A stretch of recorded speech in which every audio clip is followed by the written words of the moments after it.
And Neil's smart. He's just going to put his headphones on.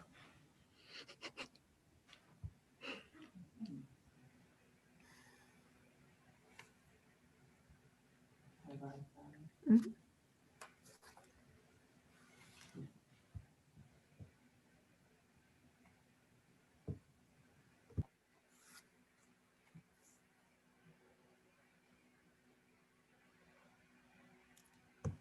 All right. Welcome, everyone. I would like to welcome you all to the February 11th, 2021 regular business meeting of the Croton-Harmon Board of Education. I would like to call the meeting to order. We please stand for the Pledge of Allegiance. I pledge allegiance to the flag of the United States of America and to the republic for which it stands, one nation, under God, indivisible, with liberty and justice for all. All right.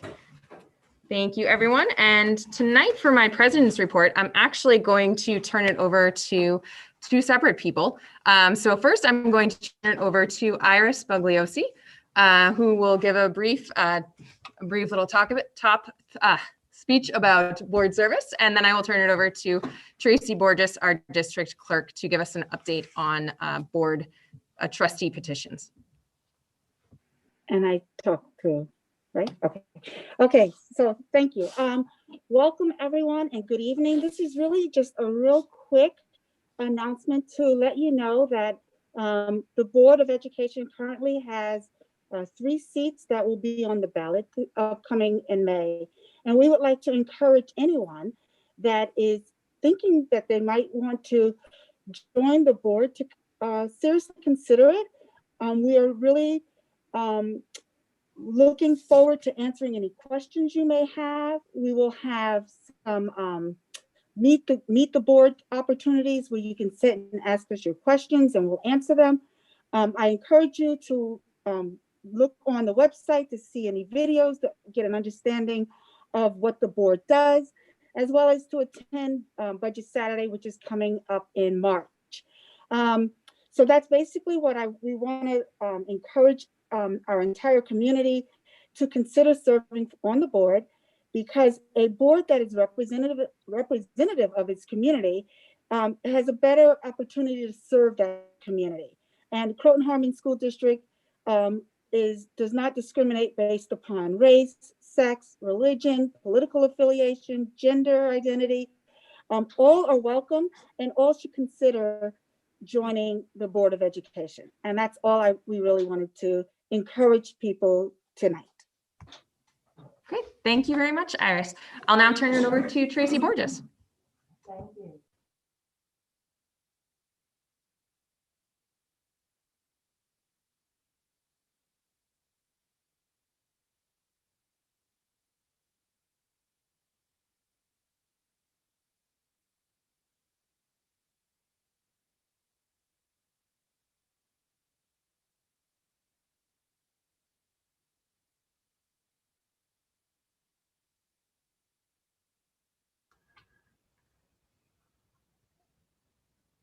Is Tracy speaking? Because I can't hear.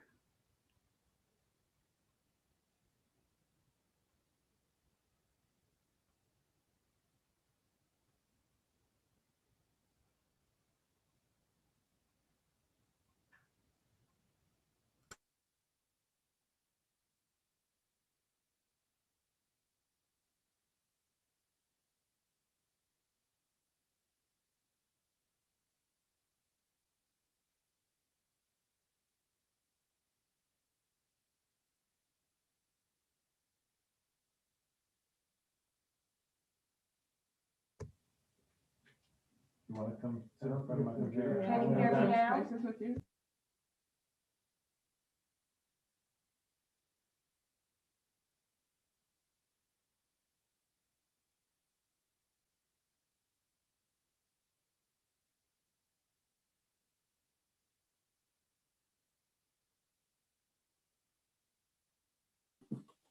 Thank you, John. Yep. I'm so sorry for this technical delay. So to begin with, I'll start from the beginning. How's that? We have not received an update from the governor's office in reference to this year's school board election process. Therefore, we are proceeding as we would have pre-pandemic. This, of course, is subject to change upon any new executive order. The school board election and budget vote will be held on May 18th, 2021 at Croton Harmon High School from 6 a.m. to 9 p.m. There are, as Iris said, 3 board trustee seats at large, one of whom will take over the remainder of former trustee McFadden's term immediately after the election to June 30th, 2023, with the other 2 beginning new 3-year terms from July 1st, 2021 to June 30th, 2024. Nominating petition packets are available in English and Spanish and can be downloaded from the BOE website. The petitions must be signed by at least 25 qualified district voters or 2% of the number of those who voted in the previous annual election. Last year, we had a large turnout. It was much greater, and it was 2,174 ballots were cast. Therefore, the total number of signatures required are 43. Petitions are due back to the district clerk by 5 p.m. on April 19th, 2021. For those who would like more information on becoming a school board trustee, Westchester Putnam School Boards Association will be holding a virtual workshop on April 8th, 2021 from 6:30 to 8 p.m. The petition packets, a link to the workshop, and other information regarding school board election is available on the district BOE website. And you can also contact me, the district clerk, and I'll be happy to help. All right, thank you very much, Tracy and Iris. And that actually concludes my president's report. Usually I give you all an update on athletics and things going on in the buildings, but we have our administrators with us tonight, so we will hear from them during the superintendent's report. And so now we will move to hearing of the public. We did receive one letter this evening, so I would like to read that letter. The letter is from Johanna Straub. So, dear Ms. Carrier, attached, please find a petition that has been signed by 100 people, and the names they have attached for the board to review, urging the Croton Harmon Union Free School District to allow all students with IEP and 504 plans to attend school in person 4 days per week. We understand that some progress may have been made in recent days to work towards this goal, but we want to ensure that the voices of these community members have been heard. Signatures are still being gathered, but we wanted to ensure timely representation of this topic at tonight's board meeting. We look forward to hearing your plans on how to achieve this important goal. Sincerely, Joanna Straub. And that is our, we don't have anyone here in the community room this evening. So with that, I will turn it over to Dr. O'Connell for her superintendent's report. Well, good evening, everyone. Let me just. Debbie, if you just bear with us for a sec while we turn up the audio.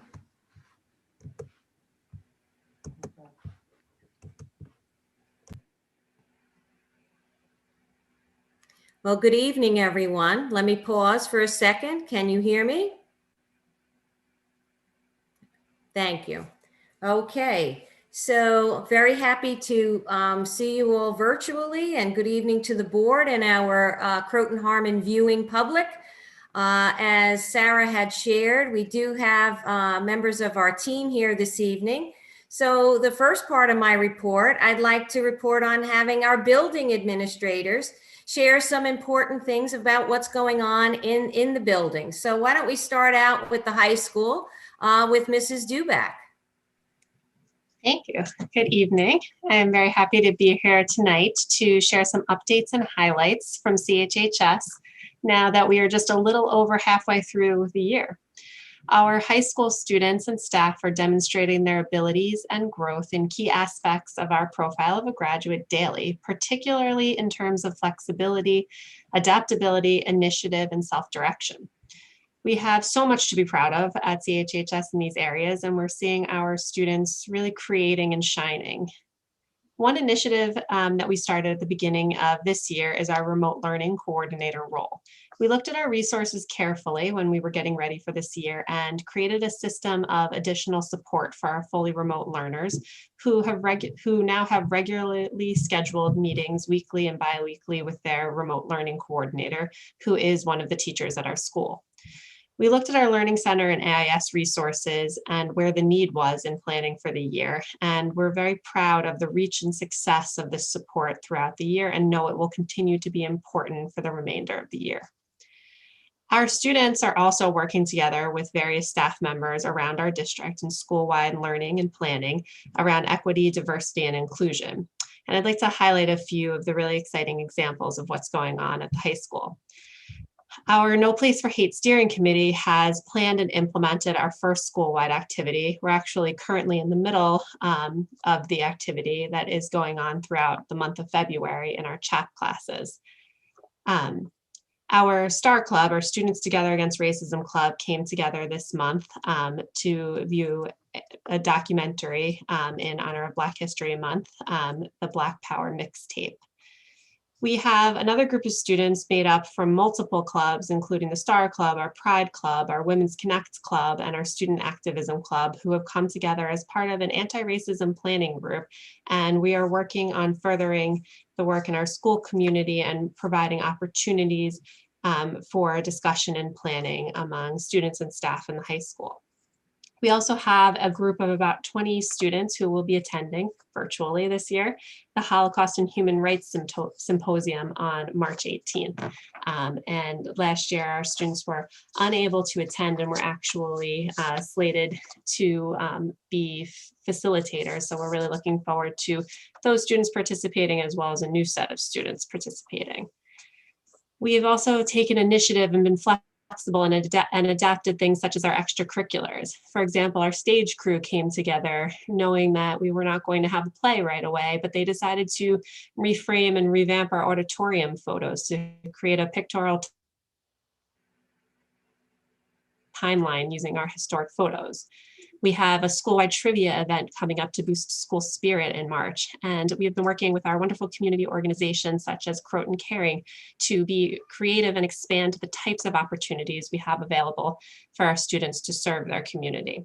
Just last weekend, Croton Caring hosted an innovation symposium where CHHS students brainstormed plans around engaging and connecting senior citizens during the pandemic. We've been creating other opportunities for students to serve their community, such as a student who is doing remote read out louds and scavenger hunts with an elementary school class, as another example of expanding our reach creatively. We're planning for a Spring Wellness Day now to give students options of workshops to focus on their own mental and physical well-being. And just recently, a student has taken the initiative to help us connect career speakers around environmental sustainability and renewable energy as options for our students around Earth Day. Our performing arts groups and ensembles have been creatively planning for performances, virtual or some combination of virtual and in person, and we are eagerly looking forward to a spring musical and drama this spring. So the connective tissue and all of the exciting things going on at CHHS really are that flexibility, adaptability, initiative, and self-direction. I hope this helps paint a small portion of the picture of some of the wonderful aspects of being at CHHS right now. It is easy to step back in a situation like the one we were in, but our students and staff have stepped up, and we're so proud to see them creating and shining. Thank you. Thank you, Mrs. Duback. Mr. Plotkin. Thank you, and good evening to everyone. This is a time when finding and taking hold of beauty, warmth, and positivity is very much needed. So I'm very happy to be here this evening to speak about those things that I'm seeing at PVC Middle School, sharing with my colleagues and students. We started our school year committed to not allowing a positive moment or a circumstance to pass us by without pointing it out and relishing in it. And I hope you would agree that the things that I present this evening are not only representative of our goals, the profile of the graduate, but also how we are eking out a positive and productive existence together at PVC Middle School. So I've just selected a few things which will only take me a few minutes to explain to you and to relish in myself. So Every day, the students show up at school and they're respectful, engaged, and appreciative of the opportunities that they have. They're so happy to be at school, to encounter friends, and to be part of PVC. I know this because every morning I greet them at the crosswalk as I check off their screening slips, and I could tell you that they are so happy to be at school. Today at PVC Middle School, the ski club went on its first excursion to Thunder Ridge. They texted me photos to show me how much fun they were having. And what I could describe to you is a sense of togetherness, connection, and normalcy of both in-person and remote students who attended. This week, the Student Council put on a quasi-virtual Spirit Week for both in-student and remote students, in-person and remote students, and watching the PVC staff and students frolic around with their hats and their pajamas and jerseys was festive and positive, to say the least. This week, we also experienced some special learning and recognition that was fostered by our student assistance counselor, Ms. Allison Millen, as she engaged our 7th and 8th graders in learning about the perils of substance abuse, while engaging in a bunch of fun activities.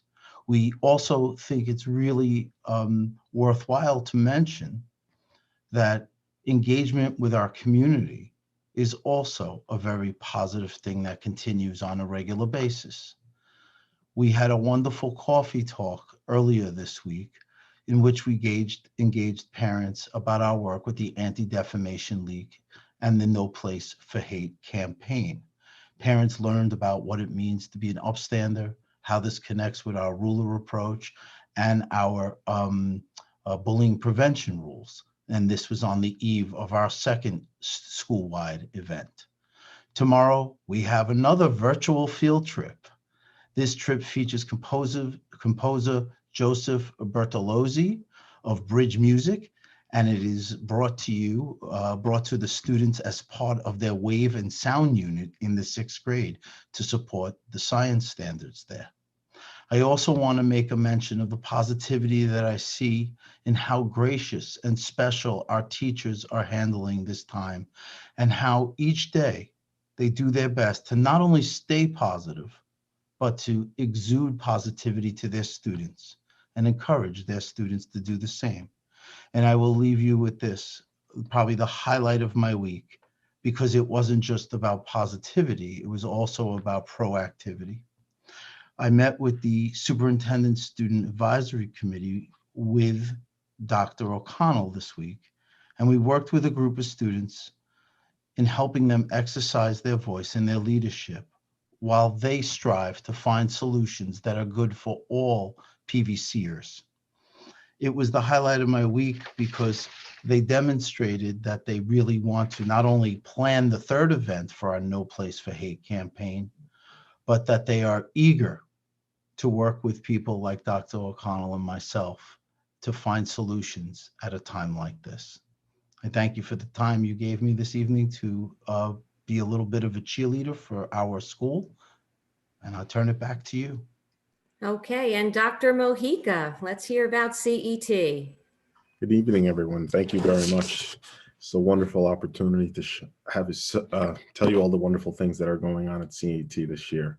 You know, I would like to say that our overarching theme at CET has been about creativity, flexibility, and really empathy.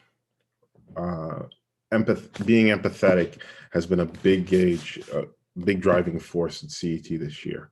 It starts off with our push-ins from Mrs. Woolley, working with all of our children in the classroom on social emotional development, as we have our psychologist, Mrs. Fitzgerald, who also works with small groups and individual children in session.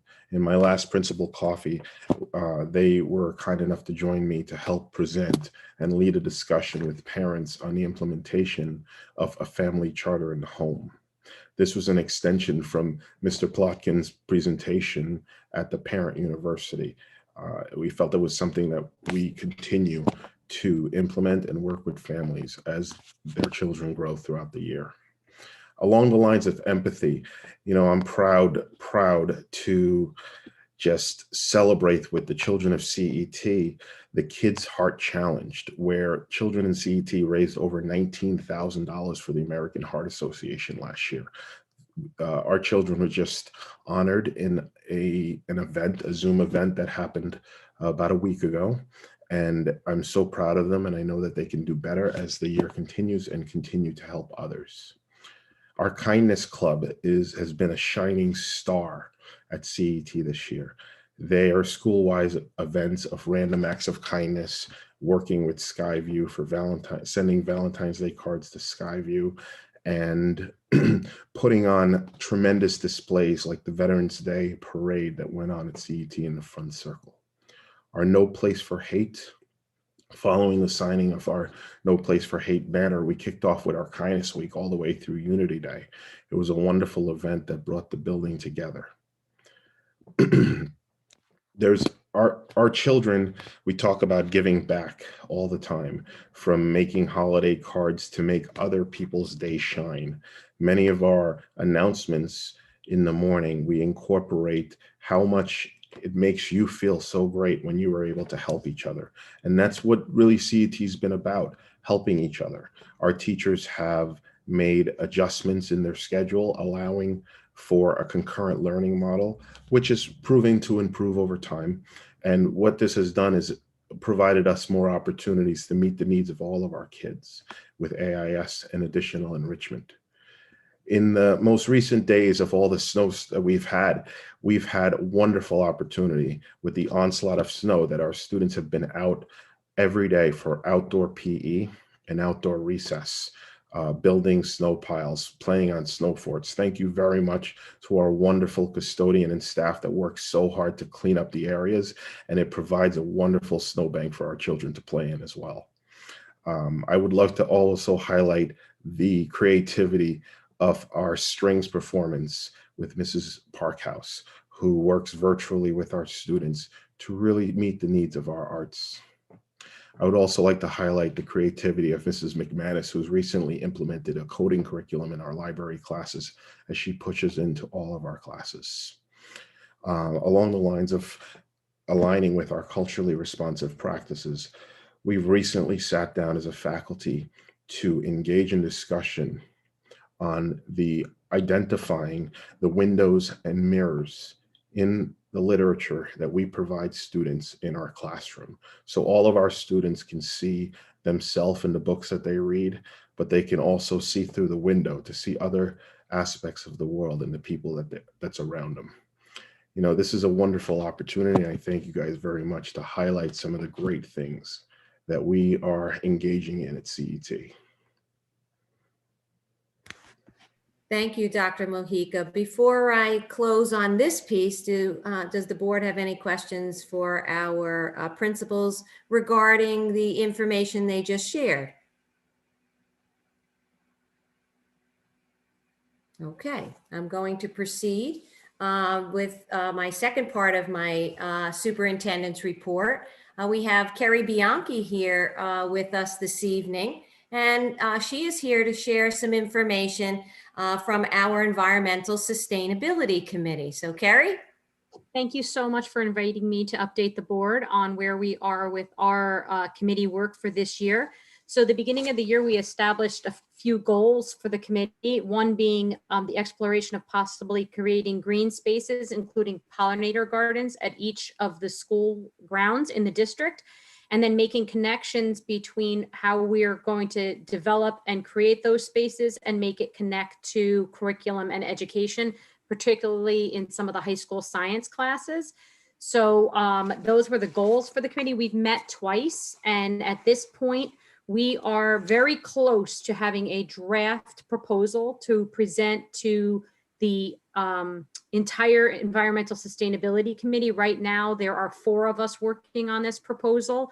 It's myself and 3 community members who have been they just brought so much information and are educating me, and really their expertise and their backgrounds are coming together beautifully in this proposal that, like I said, first will be shared with the Environmental Sustainability Committee. We'll then bring that to our steering committee, which will then go to admin council and eventually to the board for their approval.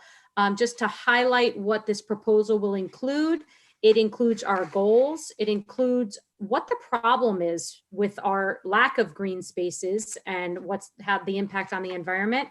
It will then outline the benefits of sustainable landscaping, and it will provide definitions for the spaces that they are looking to implement, such as pollinator gardens, rain gardens, and additionally, it will lay out the project ideas, the plans for where we would like to put these spaces. We've been working very closely with Paul Gibbons, as well as Director of Buildings and Grounds, doing tours of the different campuses and identifying potential spaces. So that is right now a 13-page working document in the making that we are looking forward to sharing with all the stakeholders involved. It includes visuals, like I said, definitions, and hopefully will give you a clear picture of the proposed plan for these green spaces throughout the district. Well, thank you, Kerry. And we do have a very vibrant committee structure throughout the district. This highlights one of them. Making a connection to something Kerry just shared, how leveraging the expertise of community. I'll segue to the bus electrification task force. At the February 25th Board of Education meeting, our consultants from Decision Support Group will be with us to share some of the work to date of the bus electrification task force. And again, having community members on that committee with a great deal of expertise has certainly helped move us along. So that's just a little primer to let the public know that on the 25th, we'll be talking about bus electrification and the work of that task force and that committee. I'm going to move on to some information about weather days. I get a lot of inquiries about weather days. So in November, in my superintendent report, I did talk about how New York State is this year giving districts some flexibility where snow days are concerned. Each year, though, and you'll see it on the calendar that the board will be reviewing this evening for next year, but each year we build in emergency days into our calendar. Every district does it differently based on their contractual work days, et cetera. But in Croton, when you look at the calendar that the board approves each year, it talks about our emergency days.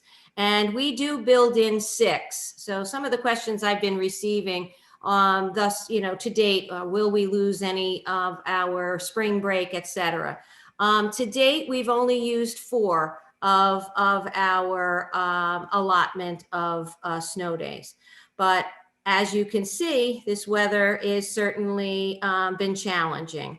But what I want the public to know and reiterate, as I try to do, is, it's important to note that every time we have an event, we assess, should it be a remote day? Should it be an emergency closure day? For example, earlier on this year when we had the cyber attack, we certainly went to remote days. When recently we've had our weather issues, we certainly went to some of the closings. We are and are living in very challenging times, so why wouldn't weather be also added to the challenge? Right now, I don't even know where we're going to put snow if it continues. But I want to first thank families. You always need to be ready for either a full closure, a full remote, early dismissal, delays, as we had today. I thank you for having your contingency plans in place, and that I thank you for being ready and prepared. I'd also like to say thank you to our staff who are always ready to pivot. I want to thank them for being ready. It's not easy to be ready. I used to say to my child when they were playing Little League, what does ready look like? So they didn't get clobbered with the ball when they were first learning the game. When our staff, incredible, we've heard some of it from our principals this evening. Again, thank you. I do receive emails no matter what, as soon as I hit send, which will say, wonderful, thank you for that traditional snow day, or on the opposite, why couldn't we have had a remote day? I think we can say that as the winter continues in this direction, I think we'll continue to see a mixture of remote days, snow days, delays, early dismissal. Because when I saw and heard the groundhog report, we still have several weeks left. So again, thank you for your flexibility. I tend to hear both sides every time. Great care goes into making decisions as we see them. And again, we are still in good shape for those who are concerned about spring break and the impact on that. We are in good shape. I would be remiss if I didn't thank Miss O'Mara for being out on the road at 3:45 in the morning. She's looking at the road conditions. She's assessing whether we need a close or a delay. She then communicates those conditions to me, where then I prepare to have a Zoom meeting with my fellow superintendents at about 4:30 with cameras on, okay? And also, thank you to our buildings and grounds team who have done an incredible job with preparing our facilities to be ready to open. And what many might know is last week was Super Bowl Sunday and our staff was here working very hard and diligently so that we could have an opening on Monday. I know it's been a lot of snow to move, and I thank you wholeheartedly. So before I move on off of weather comments, Iris, do you have a question? I see your hand. Yes, I do. Could you just speak to, I noticed that the whether or not there's been a disproportionate of days on one, for the Harmon group versus the Croton group, and if so, or if not, like, do you have plans in place for how to try to make sure we have a good balance there? Sure. So I'll segue into that piece right now. So because it's a perfect connection. We continuing with the challenges that the weather pattern has created for us. We have seen an impact on in-person learning time, of course. This is especially true over these last 2 weeks for the Croton cohort. Last week was 2 days, and that was their in-person time. And this week, 1 day for the Croton cohort. Since the beginning of the year, we have been monitoring the Croton cohort and the Harmon cohort. And I'm going to ask Mr. Griffiths to talk about that in a moment. But we have been discussing this as an administrative team, and we are going to make an adjustment for when we return from February vacation. And I want to thank the administrative team for working all together on this. On February 24th, as well as March 3rd, those are 2 Wednesdays. They will be Croton days. The Croton cohort will be invited to come to school that day. So we're going to adjust our Wednesday schedule. But before I pause on that for a minute, Iris, you had another part to your question, which I would like John to refer to, and then I'll come back and repeat that last piece on how we're trying to mitigate that impact a little bit. So, John? Thank you, Dr. O'Connell. So just to state the obvious, when we created the 2 systems where there would be a Croton cohort and a Harmon cohort, we obviously wanted to have an equity between the number of in-person days for each of those groups of kids. We knew that there'd be certain things during the school year that would affect it. Many of them being predictable. We know that Columbus Day falls on a Monday. We know Thanksgiving falls on a Thursday, and that was going to create moments in a week where there'd be an imbalance of in-person days. But then we also knew that there would be the unpredictable, whether a building was closed because of a cyber attack or because of a COVID-related event or because of a weather event, that those things would also affect the number of in-person days for both cohorts. So I want to reassure the board, I want to reassure the community that we have been monitoring for each of the schools, because the number of closures could be different based upon the school throughout this school year. We've been monitoring each event and noting it so that we could really be able to account for the number of in-person days for both cohorts in each building. When we're looking right now at the deficits, how many days have been lost by each cohorts, there is not as great of an imbalance as some might perceive. We have looked at a total of 12 missed opportunities for the Croton cohort at CET, as opposed to 10 in the Harmon cohort at CET. So only a difference right now of 2 days where the Croton cohort has been out 2 more days than the Harmon cohort. At PVC, that number is 13 days that have been missed due to various reasons for the Croton cohort, and 12 for the Harmon, 13 and 12, a difference of 1 where the Croton cohort has missed 1 day over the course of the school year so far. And the biggest difference right now is at the high school, where there have been 14 lost days for the Croton cohort and 11 for the Harmon. So there is a difference of 3 in-person days. So going back to what Dr. O'Connell was just missing, we do see that there is a greater disparity in terms of Croton missing a few more in-person days.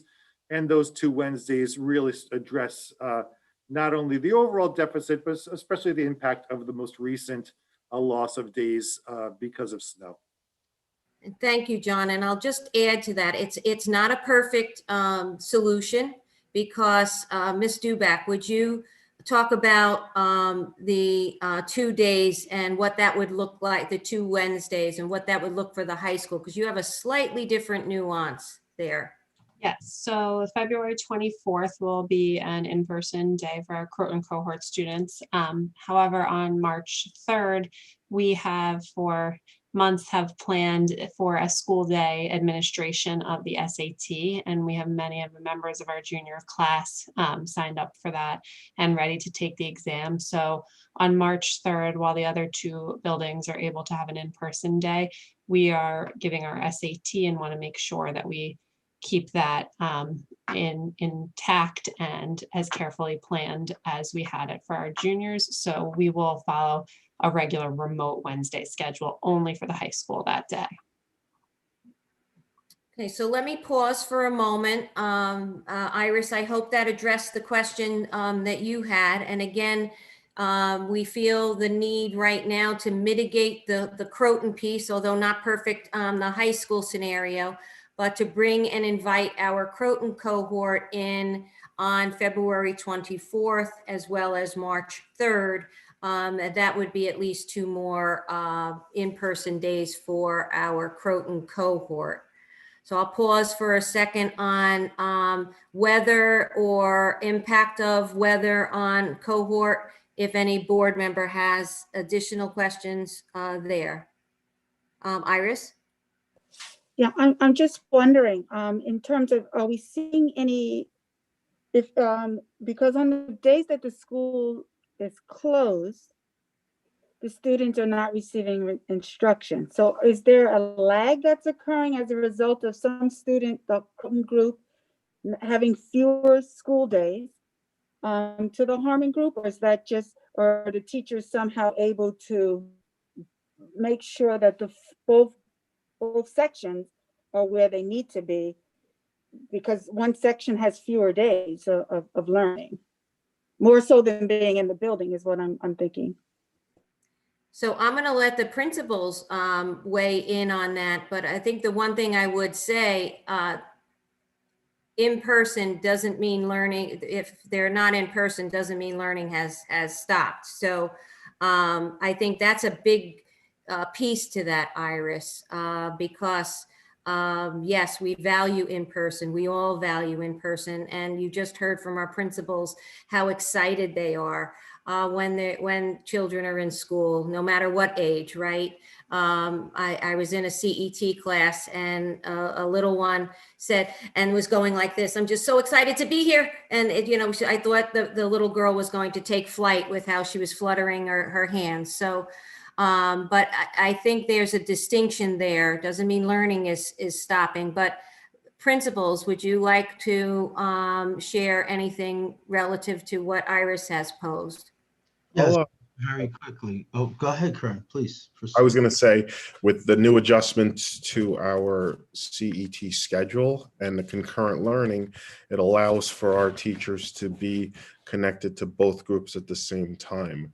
So when a group is in school, the group at home is receiving the same instruction as the group in school. So if a day is missed, it's missed by both. And the teachers make adjustments to have moved on to the other day. That's one of the benefits of being in a new concurrent learning model. And just to add on to that, basically, if you take away the snow days, all those other days that Mr. Griffith says that were missed in terms of in-person, there was a remote component. There was a remote component to those days. So instruction continued, although it was remotely for one reason or another that wasn't weather related. It didn't cancel school. It just canceled in-person school. Yeah, I would echo the same is true for the high school. The learning still continues. It's just a matter of if you're physically able to do it from the building or not. But it's the same. We've been in the concurrent model since the beginning, and we like to think we're pretty well skilled at it at this point. Okay, any other questions on the impact of weather on a cohort or anything weather related? Okay. I'm going to make my next comments connect back to the community hearing of the public that we heard today. And thank you so much for submitting something to the board. So we have had ongoing work of our administrative team to invite students with IEPs as well as our English language learners back to school for 4 days. The first challenge, of course, is space, and has always been space. As we know, we need to meet our DOH, Department of Health, recommendations and requirements. But over time, given the shifts in in-person and remote, our principals and administrative team has been examining ways, student by student, to see if there is room in a classroom for a student to join the class 4 days a week.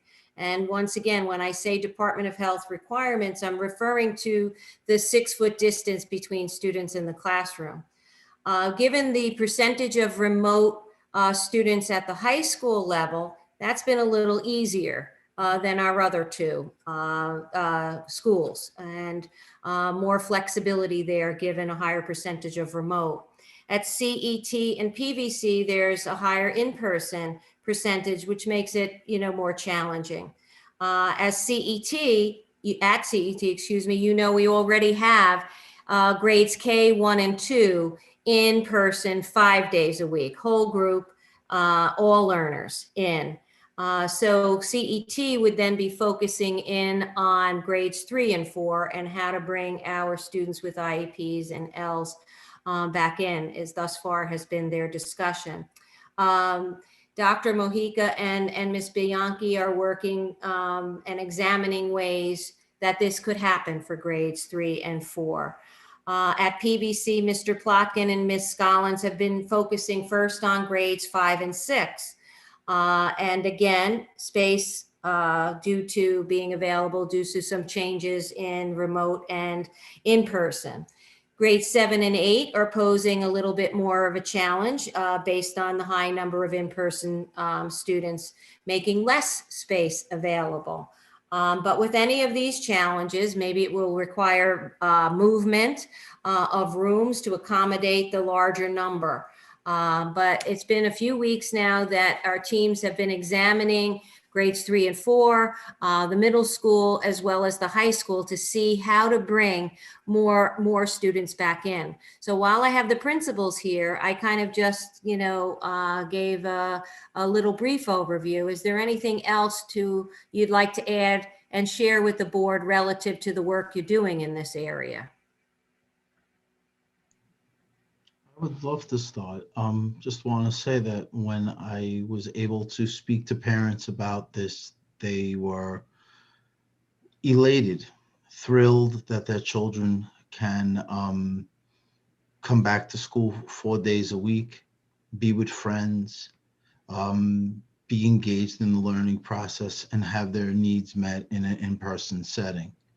When I use the word elated, I mean it. It was a very emotional thing to be on the other end of the phone with someone who's thanking me. And I want to thank you all and Dr. O'Connell for supporting us in this quest to bring these students back. And it's really a great moment for our school district.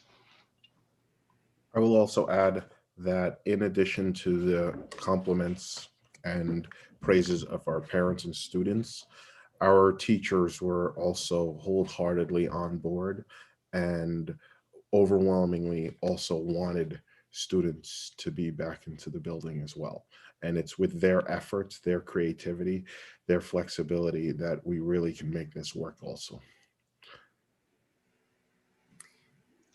Yeah, I would just add that we have reached out at the high school to all the families this week, and we are very excited to have our students back. Our teachers are very excited to see them more often, and we're committed to continuing, as we have all year, examining our numbers, looking for where there are possibilities, and we do this regularly. So there's still a lot of the year left, and we're thinking creatively, and we'll keep being in touch with families when we have opportunities. Thank you. And thank you, Kern, for bringing up the teachers. And I used it before when I said they're ready. And what does ready look like? Well, what ready looks like is when I'm in a classroom and see how our teachers are pulling this together so eloquently and keeping the student, at the center. And what are the opportunities? What are the opportunities before us? How do we seize the moment, et cetera? So I thank you to the administrative team, and I thank our teachers for always being ready to meet the needs of our children. I'll pause for a second there. Are there any questions relative to our work in this area? Iris, is that Sorry, it's me again. That's okay. So I just need clarification. Are we saying that we will be opening the schools up to 4 days a week for students of IEPs in 504, or that we are working to see if we can? So I'll let each school start. So Laura, do you want to start with the high school? Yes, we have already opened up the 4-day-a-week option for students with IEPs at the high school. I've reached out to all of the families of those students who are currently in the 2-day-a-week model to invite them in for 4 days. And then March 1st is our next reentry date. So should any of our fully remote students with IEPs want to return, they will also have the 4-day-a-week option as well. Okay, middle school? So we have invited back all of our IEP students from the 5th and 6th grade as we take a look at the numbers of students that will be returning for the 3rd trimester and being able to ascertain the space available in the building to be able to do that with our 7th and 8th grade students. And Dr. Mahika. Creativity, we have invited back all of our students with IEPs and all of our students that English language learners as well to CET, and the outpour has been overwhelming, that everybody is ecstatic and looking forward to this opportunity that will begin on February 22nd after the break. So Iris also mentioned 504s. So could they, starting with you, Laura, speak to that? So we didn't blanket invite our 504 students in yet. Many of our 504 students are due to medical conditions, so it might be a little bit of a different conversation depending on family needs. Our next step at CHHS is, since we do have a little more room in our building with our number of fully remote students, is we'll be looking with our at-risk RTI team to look at students who might be struggling or having some challenges across a number of different categories, whether it's academic, social, emotional, et cetera, and space dependent, making some outreach to invite students in when we're able to, using that model. So it may include some students with 504s depending on need. But some of our students with medical needs may not necessarily take us up on that offer. Middle school? Yeah, and as I said, as we assess the numbers and the amount of space that we have in the third trimester, I would be open to considering the 504s as well. The real goal here is that we would like to welcome back as many students as possible, especially as we end this year off. I would like to end it off on a high note. I concur. We are also looking at inviting back as many students as possible. We are currently exploring our 504, our students with 504s, as we explore additional space and additional room and how we can better maneuver. But we're hopeful that we will be able to welcome as many students back as soon as we can. Thank you. And just to make a connection, I'll make it in my final comments this evening. But again, when we talk about bringing students back, again, the Department of Health requirements and recommendations of the 6 feet. If you remember back when we first opened schools, how we went through each classroom and had to move things around in the classroom, situate the desks in the classroom to ensure that we had the 6 foot distance. So that's what we're referring to when we say assessing the need on how many children we can bring back. It is a space piece that, is part of the health and safety work we've done with the 6 feet. Any other questions before looking at all of the boxes before I move on? Great, thank you. And I felt good to connect back to the community letter. Some COVID testing and high-risk sports. I know at our last meeting, we do have Mr. Galino with us this evening. At our last meeting with the board did pass a resolution which really supported the beginning of high-risk sports. As we all know, the Governor Cuomo has approved high-risk sports. And when I say high-risk sports, that would be basketball, competitive cheer, wrestling, just to name a few. And the Westchester County Department of Health then also had to weigh in on this and give us guidelines to follow. Then the board approved it. I did have to submit that resolution to the Department of Health. And since then, well, really even before then, the administrative team, as well as, Mr. Galino leading the way and charge with his coaches, has been working to put our plans in place to make this happen. Although not required, as a district, we did decide to engage in COVID testing of all of our student athletes and coaches engaged in high-risk sports. So we decided before we started the season and practices that we would test all of our athletes. That was scheduled. Our first testing was scheduled for Tuesday, and yes, snow day. So our testing then became yesterday. And I'm going to pause for a moment to ask Mr. Griffiths and Mr. Galino to share our first COVID testing afternoon with our student athletes and coaches. So John and Mike. Sure. Well, we, outside of a nurse's office, we're not usually a medical facility, and it was quite a remarkable sight that the room that we're sitting in right now was really efficiently changed into a really efficient and comfortable place for our student athletes to get their COVID tests. Michael Galino, you were an amazing partner. There was a tremendous amount of logistics that the parents of these athletes can attest to when they received Michael's email. They saw all the forms that had to be filled out in order to go through the process. Once again, a moment to give props to Gregory Cicero, the whole team here at the high school, doing an amazing job pulling together facilities. Obviously, there was a lot of demands for what needed to be in place to conduct those testings. Two visiting RNs who were meant to be in Croton Harmon. They were just a perfect fit in terms of temperament, the way they were able to interact and make our student athletes feel comfortable.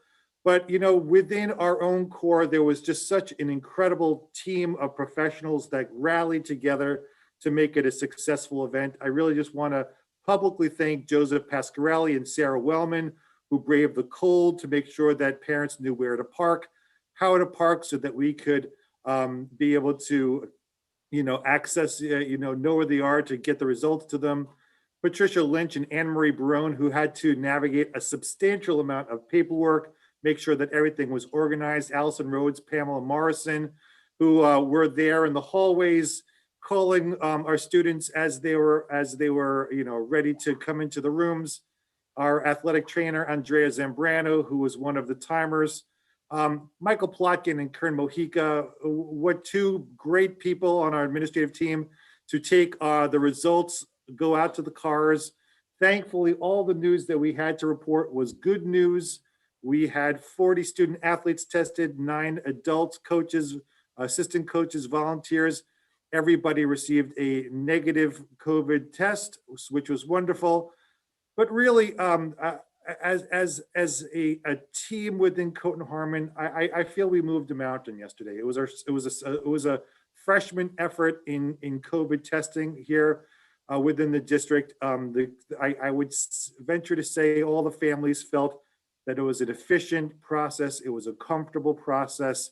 And I think we are well positioned to continue the practice in whatever form as we move into the future. Michael. John, I could not add anything to that. That was the whole thing. I really can't. And yeah, next Tuesday we'll do it all again, and we'll continue to do this through the winter season. So it was great. Everything ran well. And I do hear snow for Tuesday, Michael, so we might want to have our, next day ready, plans in place. So, Like okay. every coach, we have a game plan. That's right. Go Ready. team. Any questions before I come to my last part of my superintendent report? You're going, hallelujah. Okay, now, all right.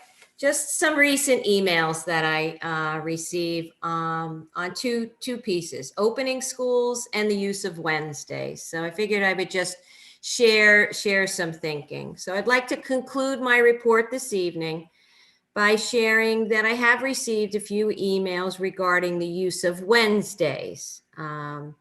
Just like with weather days, the emails present both sides. So I'd like to just share this with the board. One belief is that we should change our current Wednesday schedule and make it an alternating in-person day for the Croton cohort or the Harmon cohort. The other side will tell me, please keep Wednesdays. Keep the Wednesday schedule as it is, as it allows time for students to meet with their teachers individually or in small group, explore their interests such as music and performance groups that get together on Wednesdays. Enable them to explore other passions, and it affords students a little less screen time while they continue to work on their assignments. The current Wednesday model also includes a very small amount of professional development collaborative time for our teachers. So as with anything, we're always presented with two sides. And I said, like before, no sooner do I hit send and then people are weighing in on things, and I really appreciate the sharing of thoughts. But the current Wednesday model was also discussed at our administrative team meeting. And just like with anything, we have learned so much from the collaboration with our reentry task force. The reentry task force, as you know, because we've talked about it throughout the entire May, June, July, and August, serves such an important function. And as a team, administrative team, we said, just like with anything else, we are going to bring the Wednesday discussion to our reentry task force to get more discussion surrounding that. Want to bring it to the reentry task force to hear their discussion on the very topic. And again, the reentry task force has served really as a body that has helped us inform our decision making. So I want the public to know and the board to know is, yes, I have received information on, both sides of what Wednesday should look like.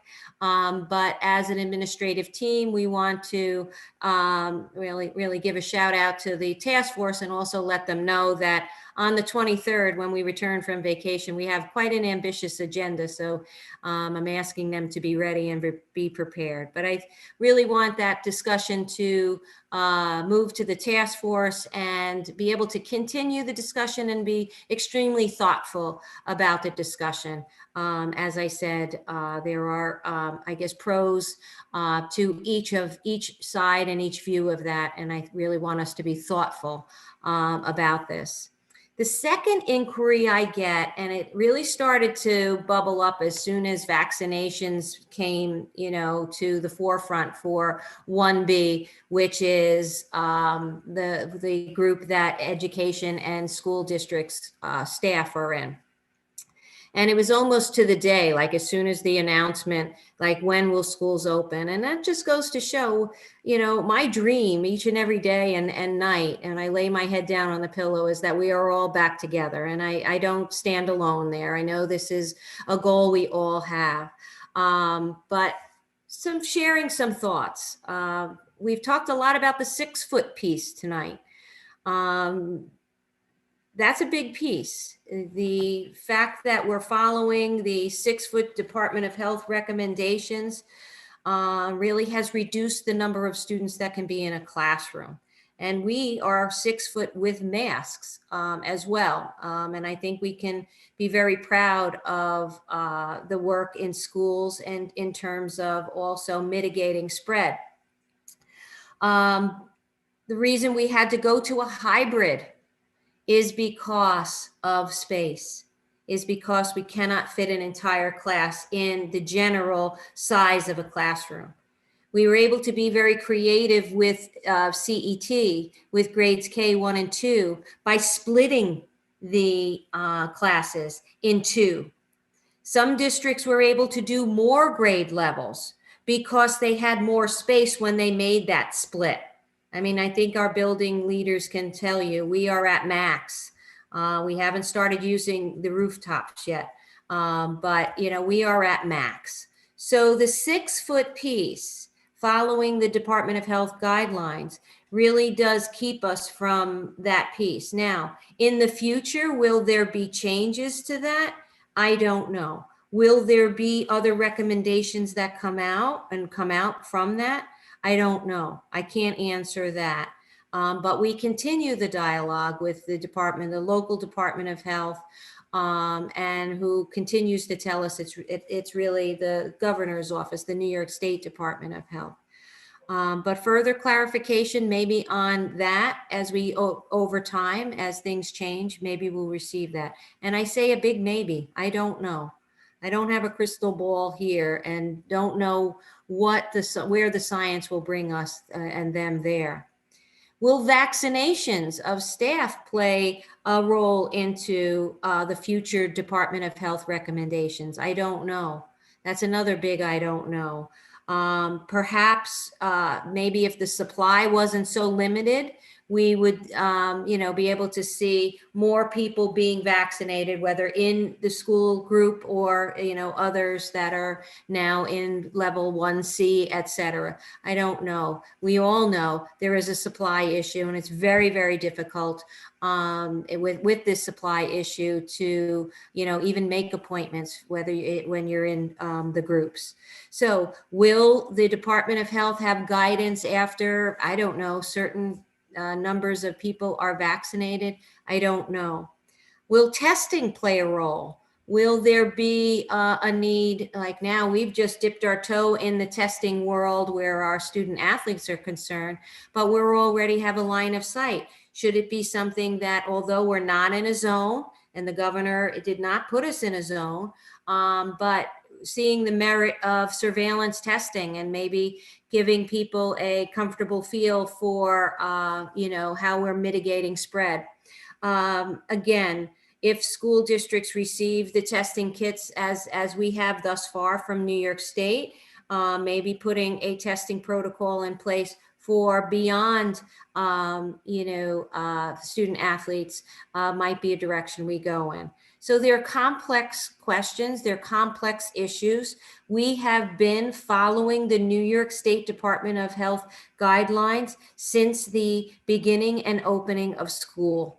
And also along with speaking with Dr. Meir. And we are right now at max in terms of bringing people in, especially as we continue the work that the principals are doing. If there are changes perhaps to the language, that might make it a different story. But just wanted to share, those are some of the emails I'm getting, which every once in a while, not many, I don't mean to paint a broad stroke here, not many, but just inquiries. And I figured since we were speaking of COVID, since we were speaking of trying our hardest to bring people back in, that I would just mention that as well tonight. That does conclude my superintendent's report, unless the board has any questions for me based on anything I've shared. Okay, so I seem to just read bugging me tonight. So I just have a question. And I don't know if you know it or if you have the information on it at all. But I know we've probably all seen in the news how New York City is bringing back all of its middle schoolers at the end of the month that want to come back. And I know that throughout Westchester, there's been some traction on bring the students back. So I know that I know that these guidelines are in place, but is there something that's being said that's bringing it to the forefront where school districts will have that option to do full? I mean, you may not have the answer now, but it is something I am wondering, and if maybe when the task force convenes, if it's something that the task force will also be looking at, because I'm sure the 6-foot rule still has to apply in places like New York City. And I know I have a friend who is out on the island, and she said they're fully back. So I'm just curious as to, like what's happening in the future, what steps there may be going on conversation-wise. So, and you are right. I cannot speak specifically to, New York City. I'm not sure if they're using their buildings, other buildings, because they're not all back. I don't believe high school is back, et cetera. So I don't know, are they using other buildings to spread out their middle school? I can't answer that. I don't also know if they're following the 6-foot and mask. I can't answer that. You are right, Iris. There's been rallies in the news lately. Some districts are exploring bringing students back.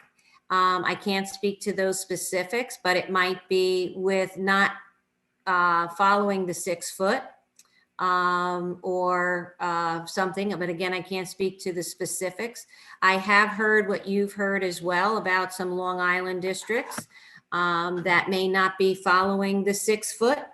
And so we, from the beginning, as well as the area schools, have been following the 6 foot and mask, to my knowledge. That's where the Department of Health would have to come in and perhaps have additional guidance for us or engage us in dialogue surrounding that, but certainly can be tossing it to the task force for further discussion. Any other question? Andrea? I just have a question regarding, it feels like we've learned a lot through going through this testing for sports. Are we looking at or considering using that kind of testing for other extracurriculars? I know Laura was talking about maybe having some kind of theater event, or, I'm just wondering if there, if this testing might be able to open up more extracurriculars. We haven't spoken specifically about a next step for the testing, and how we might use that. But it is something that we are planning on discussing, like what could be a next step for us. Might be what you've suggested. It might be looking at volunteers, maybe a certain percentage from each building to volunteer to be tested. We're exploring a few options, and just elated. I cannot tell you how many meetings we had about testing, and with our COVID coordinator teams and our nurses and et cetera. And John, I just want to throw kudos to you as well. It is a big undertaking, and I'm just so proud we had our first, as you heard, and we're off to a very good start. Thank you so much, and thank you to everybody. It's just one more big hurdle that everybody has accomplished, and much appreciated. Without any other questions, that concludes my report, and I would I know the principals and Mike and would love to hear this, but you do not have to stay for the rest of the meeting. I thank you for being here this evening to help me with my superintendent report, and I would be remiss if I didn't say how very proud I am of each and every one of you. So thank you for being with us this evening, and have a great evening. It's nice seeing everyone. Have a great President's Week. Thank you very much. Thank you to all of our administrators. It was very nice to have you all here tonight to give us updates in person. Thank you for taking the time out to come meet with us tonight. Now, Denise and John, I am very proud of you too, but you have to stay. All right, so moving on, I actually need to back up as we were starting the superintendent's report. I realized I was remiss and did not do the approval of the agenda. So we will back up to that real quick and recommended action that the Board of Education approves the agenda as presented. So moved. Okay. And seconded by Neil. All in favor? Aye. Oppose, abstain, motion carries. All right, thank you for that. Neil, I'm surprised you didn't you didn't catch me. All right, so now we will move into ongoing business. Ongoing business, and 3.1 is recommended action that the Board of Education accepts the internal risk assessment provided by R.S. Abrams Company with the district's corrective plan incorporated for the period ending December 2019 as presented. Second. On the question? On the question. Neil? Yeah, one question, which is this and the next item, 3.2, is for the year ending December 31, 2019. So my question is for Denise, what is our status for a risk assessment and or an internal audit subsequent to 2019? Can you hear me? So I'm to keep my computer off, is that correct? And the mic on? Okay. So Neil, yes, that was for our 2019-20 audit. It's on a calendar year.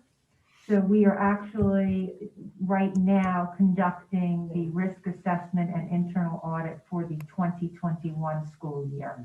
Denise, you need to unmute because you're on Zoom. Okay. You act as if you're doing this from home, so unmute Zoom. Oh, that's That mic is that's just all so people down there can hear you. That has nothing to do with right. Okay. it being live. Can you hear me? Yes. Okay. So Neil, that this audit that we're reviewing this evening is for our 19-20 school year. It's on a calendar year basis. So we are actually conducting the 2021 audit as we speak. We're in the midst of that audit now. And if I could just briefly go over. So annually, the district engages in a minimum of 3 audits: our external audit, our risk assessment, and our internal focus area audit. The external audit we put forth back in October, and this evening we're looking at the risk and the internal audit. The internal audit is also known as the focus area audit. It identifies particular areas to review, evaluate, and offer recommendations. So the internal focus area audit for 19-20 was grants administration. And guidance was offered in the area of eligibility determination, payroll and accounting processes, and reporting. The risk assessment is intended to provide management with information to enhance and strengthen our internal controls. The audit process involves an evaluation of approximately 50 different business functions within the district office. It looks at inherent risk and in these functions, and also control risk. Takes a closer look at internal controls and processes. The focus area is then determined by the prior year's risk assessment. Both reports were provided recommendations which have already been implemented because of the timing of the report and incorporated into our corrective action plan. It's important also to note that the control risk, our risk improved in 3 significant areas from moderate to low risk. So for this evening, the audit committee is putting forth the internal and risk assessment audit for the board's acceptance. The district audit committee met with our auditing manager, Brianna Pisano, and managing partner, Marianne Van Dyne, from our auditing firm at R.S. Abrams. Both audits were presented and reviewed by the committee along with the corrective action plan. And that's what's being put forth this evening. Great. Any other questions? All in favor? Aye. Oppose? Abstain? Motion carries. We'll move on to 3.2, recommended action that the Board of Education accepts the internal audit report on grants administration provided by R.S. Abrams Company with the district's corrective action plan incorporated for the period ending December 2019 as presented. So moved. Second. On the question? I just wanted to ask, I know Brian and Josh are our audit committee. I didn't know if there was anything they wanted to add to what Denise had said, since they reviewed it on behalf of the We met board. today and we've reviewed it. No. Brian? Nope, nothing to add. Okay. All right. All in favor? Aye. Oppose? Abstain? Motion carries. All right. Now we will move into new business. Recommended action that the Board of Education approves the 2021-2022 school calendar as presented. On the question? All in favor? Aye. Aye. Oppose? Abstain? Motion carries. Sarah? Yes. Can I just ask a question? I've already had community members ask me about the calendar. Are we going to blast this out? Yeah, because it's always a hot item. And I Yes. appreciate- Yes, I believe Tracy usually sends it out right after we have the board approve it. I know they Thank all you. want to know when school starts because they can't wait. And thank you for answering the question I had about the spring break. Oh, you're welcome. Yeah. Right now, it aligns with the BOCES calendar. Although my heart did skip a little bit of a beat when they said, well, we are looking at 2 other drafts, and our team superintendent says, no, stay with the one you have. Because we all worked off of that one. So anyway. All right, so now we'll move into 4.2, which is our Board of Ed meeting dates. Recommended action that the Board of Education. We usually discuss this. Oh, okay, it's a discussion. That's right. And that's because sometimes people want to go through the dates. Yeah, sounds good. So, so these are our proposed dates for 21-22 for Board of Ed meetings. You will see, I know I had a question on this. We did slot in a work session for July, which we don't traditionally have as a work session per se, but we use it as a board retreat, which would, given that we've got 3 trustees seats at large this year, certainly want to be scheduling a retreat. So again, these dates are for us to look at, and we can approve at a later date. Did anyone have any other questions on them? Neil? I just want to say, given everything. You got to unmute your Zoom.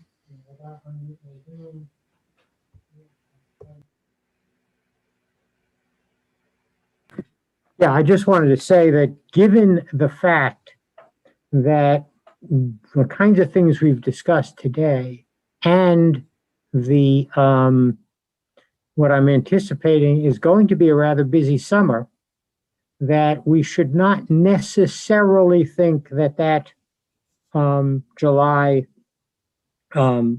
work session date is going to be for a retreat, because I think we may well have work that needs to be done. So those of us who will be on the board next school year should realize that we may have to pick another day for a retreat in addition to that July 22nd. Absolutely. I think we probably saw from this summer, we may have the need for a couple additional meetings over the summer as we discuss reentry again in the fall. So, but yeah, if there are any other specific questions on these dates, let me and Brian know. Otherwise, we will put it on for approval in a future board meeting. Okay. All right, we will now move on to 4.3. Recommended action that the Board of Education approves the proposed tax certiorari settlements as presented. On the question? All in favor? Aye. Aye. Oppose, abstain? Motion carries. All right, recommended action.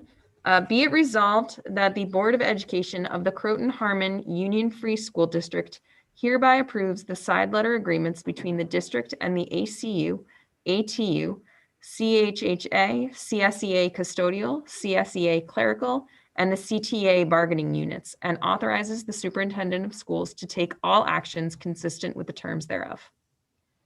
So moved. One thing before you do that. At the lowest, it's CHHA. Oh, yeah, CHHA. Thank you, we'll correct that. Okay, thank you. And then with that, I'll move it. I'll second it. Okay. On the question? All in favor? Aye. Aye. Oppose? Abstain? Josh is abstaining. Motion carries. All right, now we'll move on to 4.5. Recommended action that the Board of Education approves the resolution for COVID-19 vaccination leave for non-bargaining employees as presented. So moved. Seconded by Iris. On the question? All in favor? Aye. Aye. Oppose? Abstain? Motion carries. I would just. 4.6, recommended action that the Board of Education approves additional financial consulting services from Capital Market Advisors in the amount of $3,000. Second. Can I get a second? Second from Iris. On the question. All in favor? Aye. Oppose, abstain, motion carries. 4.7, recommended action that the Board of Education approves the agreement for cooperative transportation between the Croton Harmon, Garrison, Hendrick Hudson, Lakeland, Ossining, Peekskill, Putnam Valley, Somers, and Yorktown school districts as presented. So moved.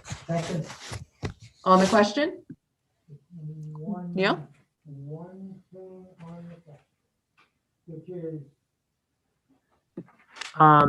my question is, and I guess if Denise or someone knows, in years past, we had a rather informal arrangement with other districts about transportation such as this, because this relates to transportation to private schools and BOCES programs where we don't fill a bus ourselves.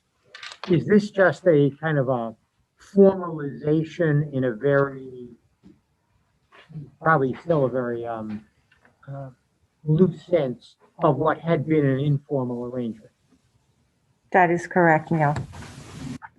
We just provided a letter of agreement between the surrounding districts. Generally, Rochelle O'Mara handled the coordination of that. So with her pending departure, we thought that we would formalize it. I know that the agreement is 2 sentences long. Correct. Okay, all in favor? Aye. Aye. Aye.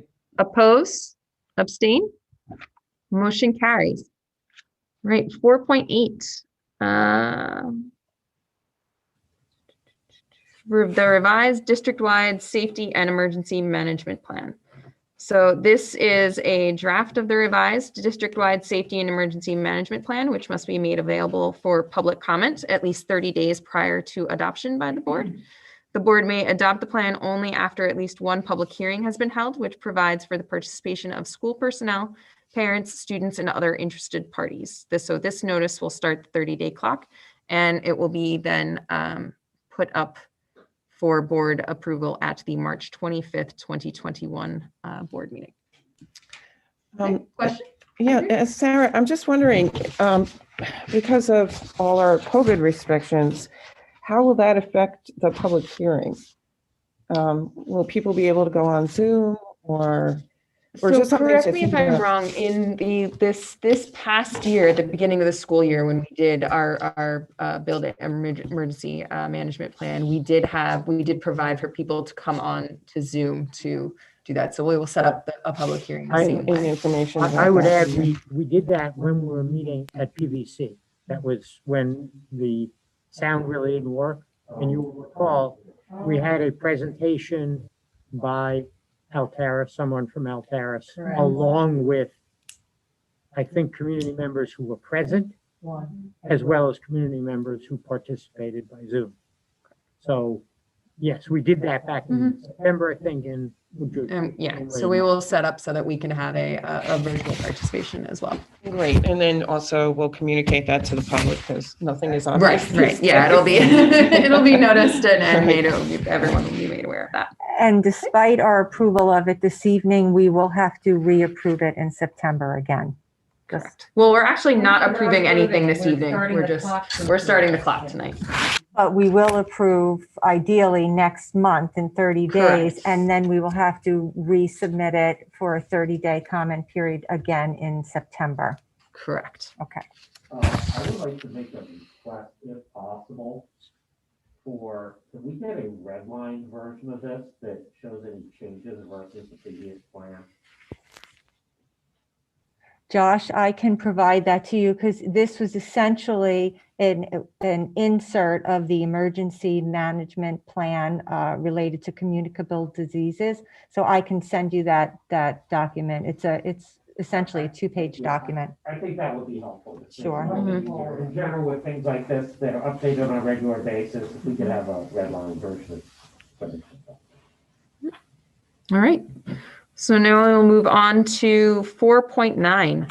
Recommended action, resolved that the Board of Education of the Croton Harmon Union Free School District hereby authorizes the superintendent of schools to execute the permission form dated February 1, 2021, granting the Association for Supervision and Curriculum Development permission to utilize the district's critical thinking rubric, a copy of which is attached to the permission form in its upcoming publication as set forth in the form. On the question, Yeah, can we have some explanation as to what this is all about? Neil, can I hear that again? Sure, tell us what it's all about. Thank you. Thank you. Well, this is a proud moment. well, wait, hold on one second, Debbie, because we can't hear you. Yes, Could we get an explanation as to what this is about and why we are approving it? I'm guessing that this has something to do with our intellectual property and providing permission to allow the use of our intellectual property, but I'd like to just have a better understanding. Sure. Can you hear me? Okay. Well, it's a very proud moment for Croton Harmon. So let me start off with that. We have been recognized for the work that our educators have done in connecting to our strategic coherence plan, our profile of the graduate, specifically the critical thinking rubric that we were working on.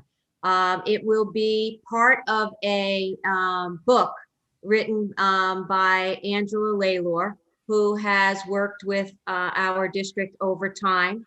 And it's one of the ASCD publications, which is quite a reputable publication for educators. So I'm very, very proud.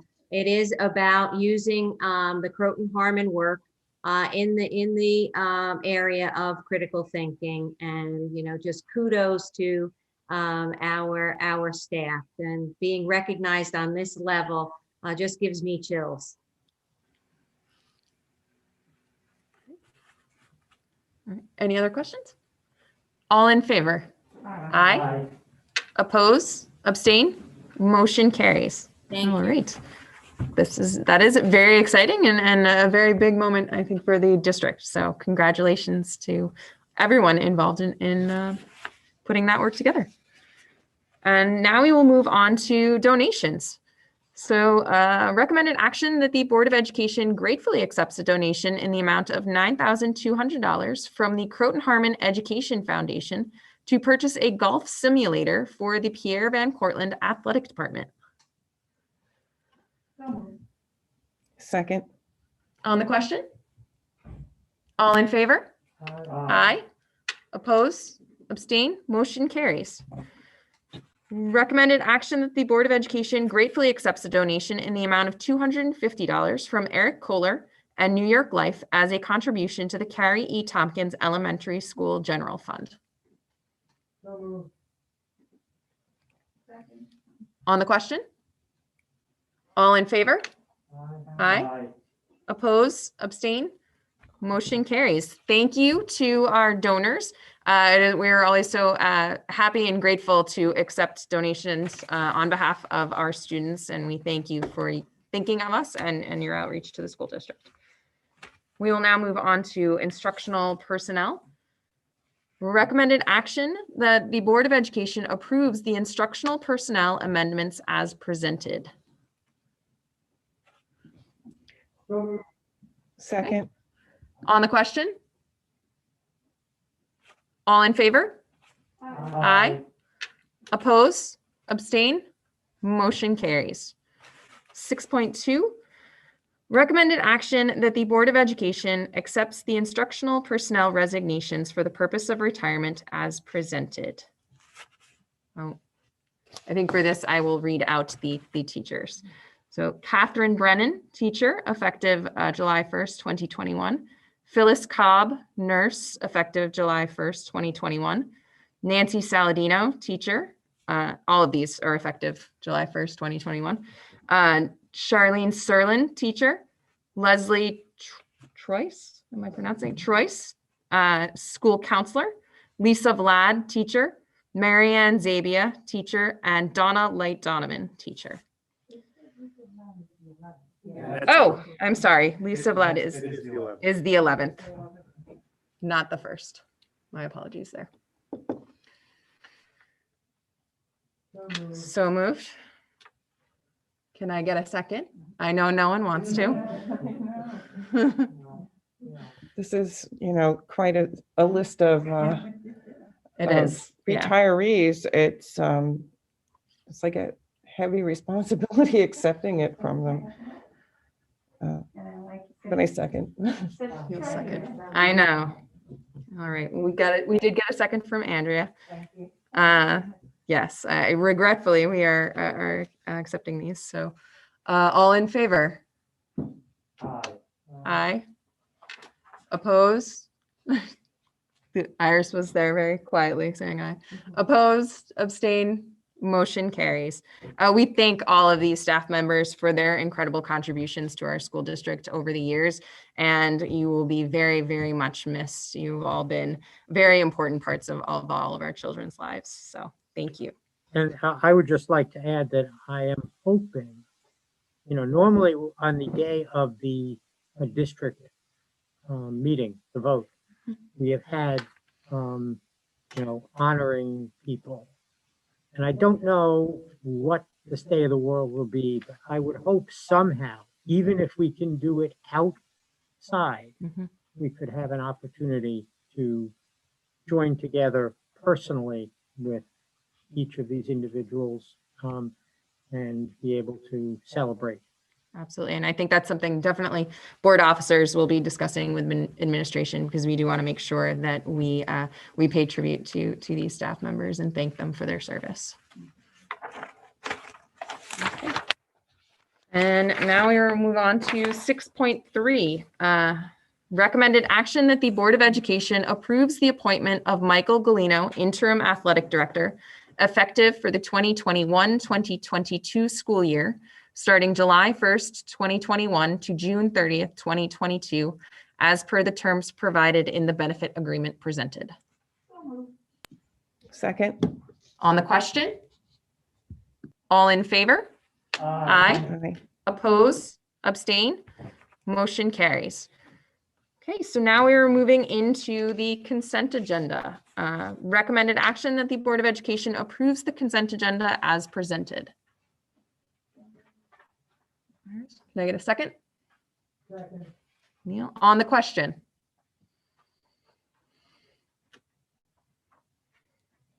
All in favor? Aye. Aye. Oppose? Abstain? Motion carries. Okay. Move through here. So now we will be moving into the closing of the meeting. So this is our second hearing of the public opportunity. We do not have any public with us this evening, though we do thank any public who are joining us and watching the live stream. Again, if people have comments for hearing of the public at our monthly business meetings, you are welcome to email me, or you can come into the community room at the high school as well. And now we will move into board reports. So I will turn it over first to Andrea for an update from our advocacy committee. Well, recently, Sarah and Neil and I all attended the NYSSBA Capital Conference, which was very interesting. School districts are in a really interesting position, which Denise could really tell us a lot about and will, because our funding is so up in the air. They were talking about how there's I'm afraid I forget the gentleman's name, but who gave one of the keynote speeches, but he said that this is probably one of the most complex years that there ever has been in terms of school funding. So everybody's kind of on pins and needles to wait and see what we should be advocating for. The good news is that it appears that it will be, the funding may be more generous, that we may be getting more money from the federal government, but how that's going to be impacting what we get from the state is still up in the air. I know we're all right now beginning to meet with legislators. John and I are going to be meeting with Senator Harkin's office tomorrow. Sarah, did you end up meeting Yeah. with Debbie? Yeah. Do you wanna- With Sandy Galiff. Yes, So, would you like yes, to say a little bit about yeah, that? absolutely. So I attended a virtual meeting with Sandy Galiff last week with other districts represented to just talk about what Ms. Galiff brought up was, definitely, being concerned about, she's hearing from constituents the concern about using federal COVID funds to plug holes in the 21-22 New York State executive budget. And, she also recognizes the issues with, consolidating aid and, that, that looking into, that it doesn't, also working in the STAR into the school aid runs doesn't make any sense. And that, she said that doesn't make any sense, and that's something that they will be, working on and bringing back to the governor. She said right now, her statement was that she hasn't gotten very anxious about the aid runs yet. Because there are still so many things in flux and there's still so much up in the air. But she does want to hear from districts about what our COVID costs have been, have been unanticipated costs. So those are definitely very much front of mind for her. And I know you'll meet tomorrow with Mr. Harcum.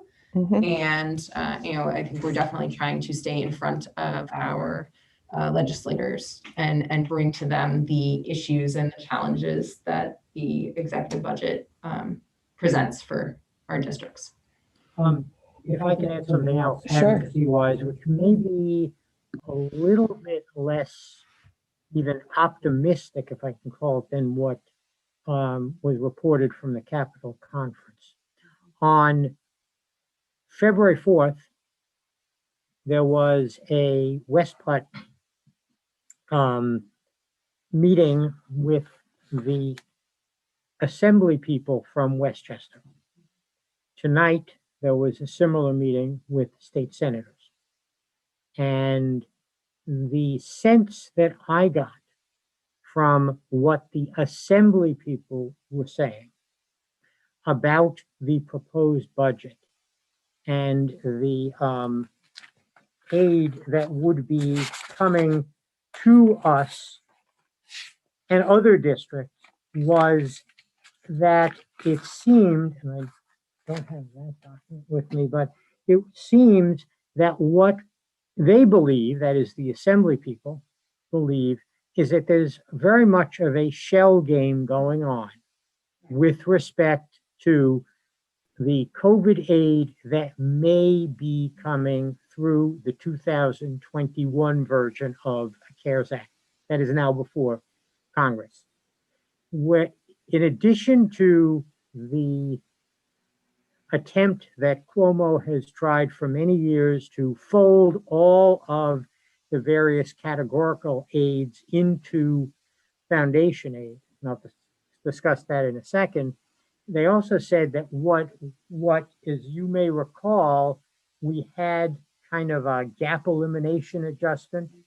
Well, they're talking about what in essence is a pandemic adjustment. So if we would normally get, let's say, $100,000, and there's more money that comes from Washington, they're going to basically do, like they did last year, something akin to, all right, we're going to take part of that money that comes from Washington, we're going to knock it off your $100,000, and then we're going to have this little line there that says adjustment, from the federal, like the pandemic adjustment we got last spring, with the end result that the state is really not putting up any more money because they're just taking it out of the pot that comes from Washington.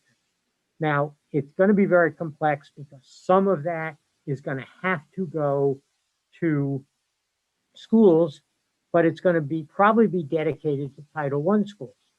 And we receive very little Title I money. So that money is not going to come to us. It is going to come, it's more likely to go, overwhelmingly to schools with greater needs. And that's understandable. I mean, I have no quibble with that, but it's just kind of the way it all is coming out is very different than saying, okay, we've got a lot of money that's coming from Washington and we're coming, and we're going to help you out.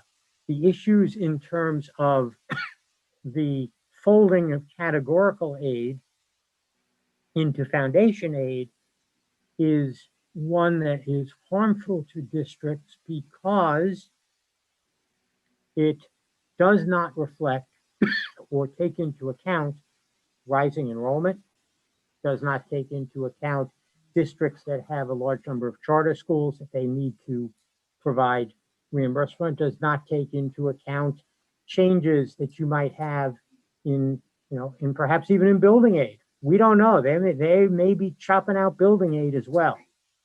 And I mention this because this is advocacy. Once we know a little more, once we hear from Mr. Harcum, once we see how things get fleshed out a little more, we're really going to need a concerted effort on the part of our community to advocate. And one of the things that was said during this meeting I think it was at this meeting, or maybe it was at the Capitol Conference, is the advocacy here is not so much directed at the state legislature, but is directed at the governor. If the governor gets thousands upon thousands of communications by people who are upset about the funding formulas and what is going to happen with regard to us and other school districts, then he's more likely to feel that pressure because the legislature is kind of, I guess I'd call it second fiddle in that regard. There was some discussion, but not a lot with the assembly people on things like having a true 2% cap or being able to make other changes that might help us in the short term.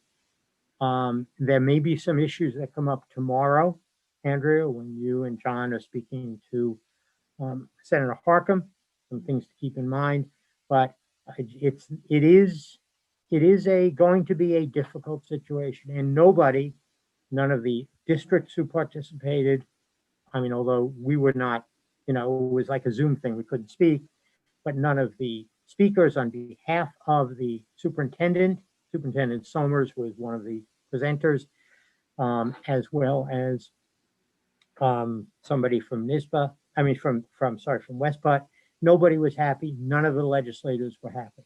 And I don't want us to feel that there's any sugarcoating as far as this issue is concerned and how it's going to affect our budget deliberations this month and next month, and how it's going to affect our district in the next year and perhaps coming years after that.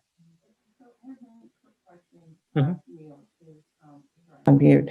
One quick question, because during the NISBA conference, there was a feeling that the state legislature was really behind school districts and that they were really going to hold Cuomo's feet to the fire, Governor Cuomo's feet to the fire. But you were feeling that last night when you were speaking directly. Well, this was last week. Yeah. When we were listening, I wasn't speaking directly, but listening to the individuals who were there, the legislators, and Right. Shelley Mayer was not there. She Okay. was, she gave a written, not a written, she gave kind of a pre-recorded conversation. They felt, yeah, we're going to try to hold the feet to the fire, but he's holding all the cards. Right. And how, we don't have the oomph to be able to make him change where he's going. That oomph is going to have to come from the public. Right. And so another issue that came up is how important it is to have the public send letters. I know we had a discussion last time about whether emails were that important or whatever. And we confirmed the fact that, yes, indeed they are, that there's staff that keeps track of how many are sent and what topics are, and that, you know, if after those letters are received or those emails, then that's when you go in and you talk to the legislators, that you really have to do both. And, you know, depending upon what happens, maybe we can get some of our community members to go on a call with some of us to advocate. So it's going to be very exciting times. The big thing is that, again, is that Cuomo, sorry, I keep calling it Governor Cuomo, it appears that it may look like he's going to be giving a lot of money to school districts, but it really, as Neil said, it's going to be a shell game. And we're just really going to have to spend a lot of time communicating this to the public. So to be continued.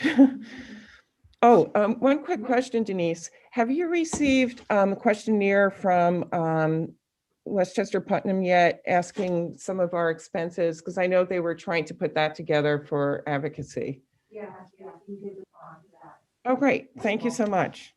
That'll give us, that'll give everybody a lot of information. Thank you. That is good for advocacy. I will turn it over then to Iris for board development. Do you have any updates for us from board development, aside from us meeting tomorrow? Yeah. Oh, yeah.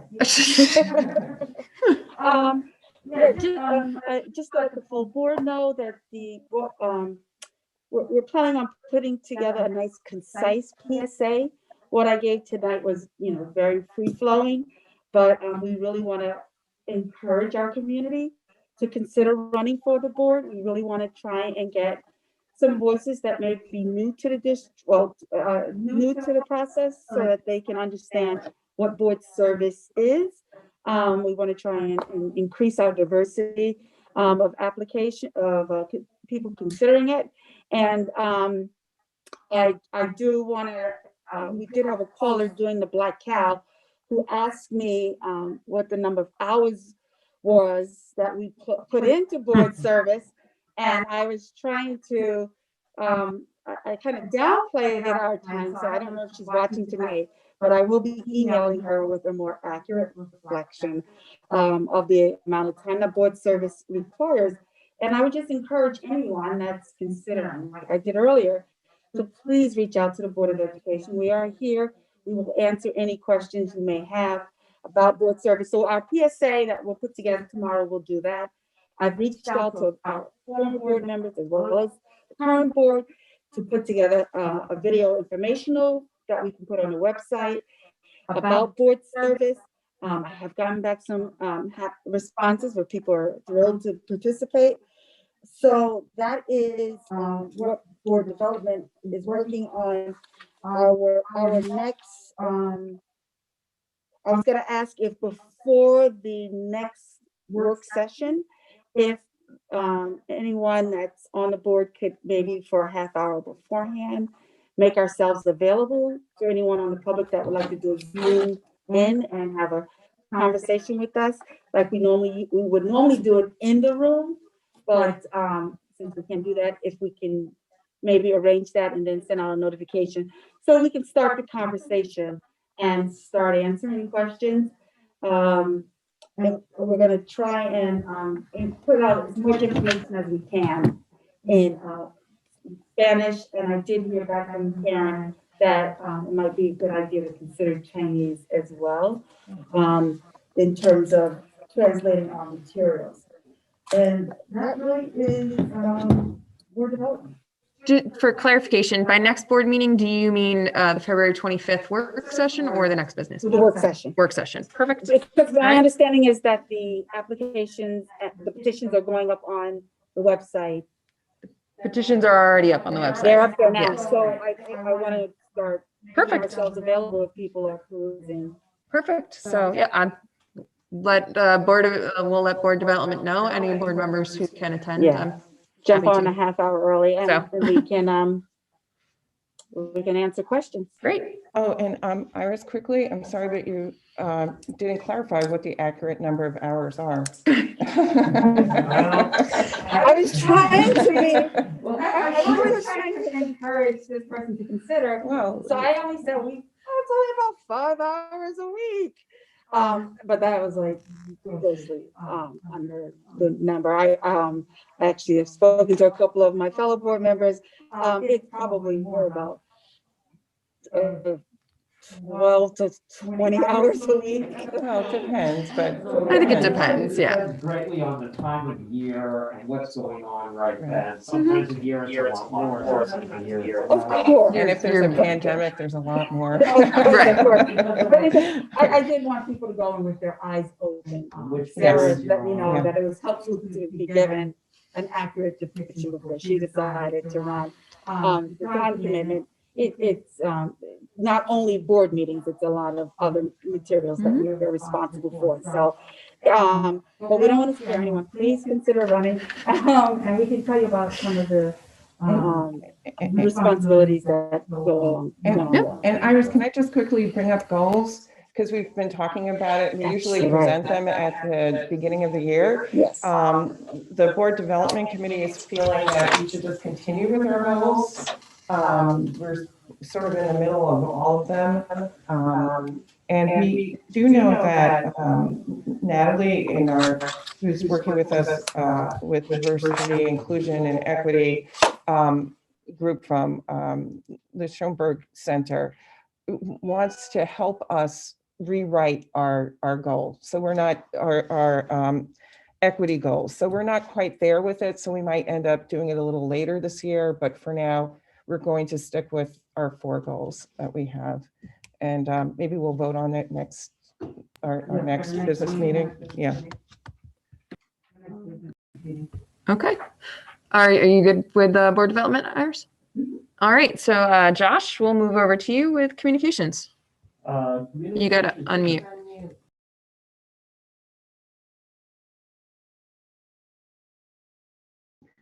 The communications committee last met immediately after the previous board meeting and largely dealt with communications concerning the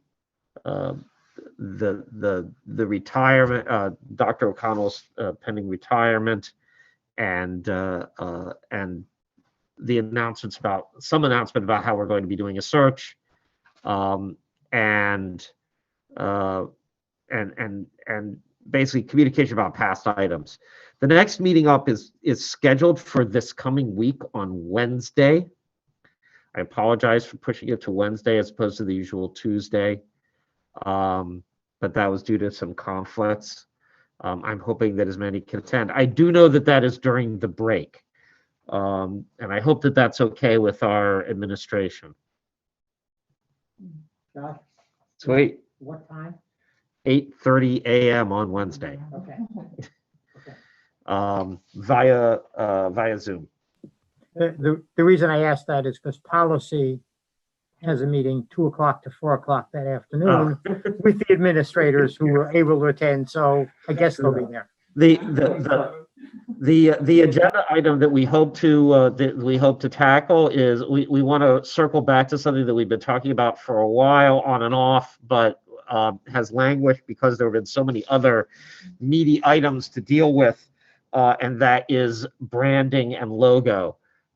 So we're going to circle back to that and try to make some progress and get some, at least narrow down some ideas and get moving forward on something about our visual identity.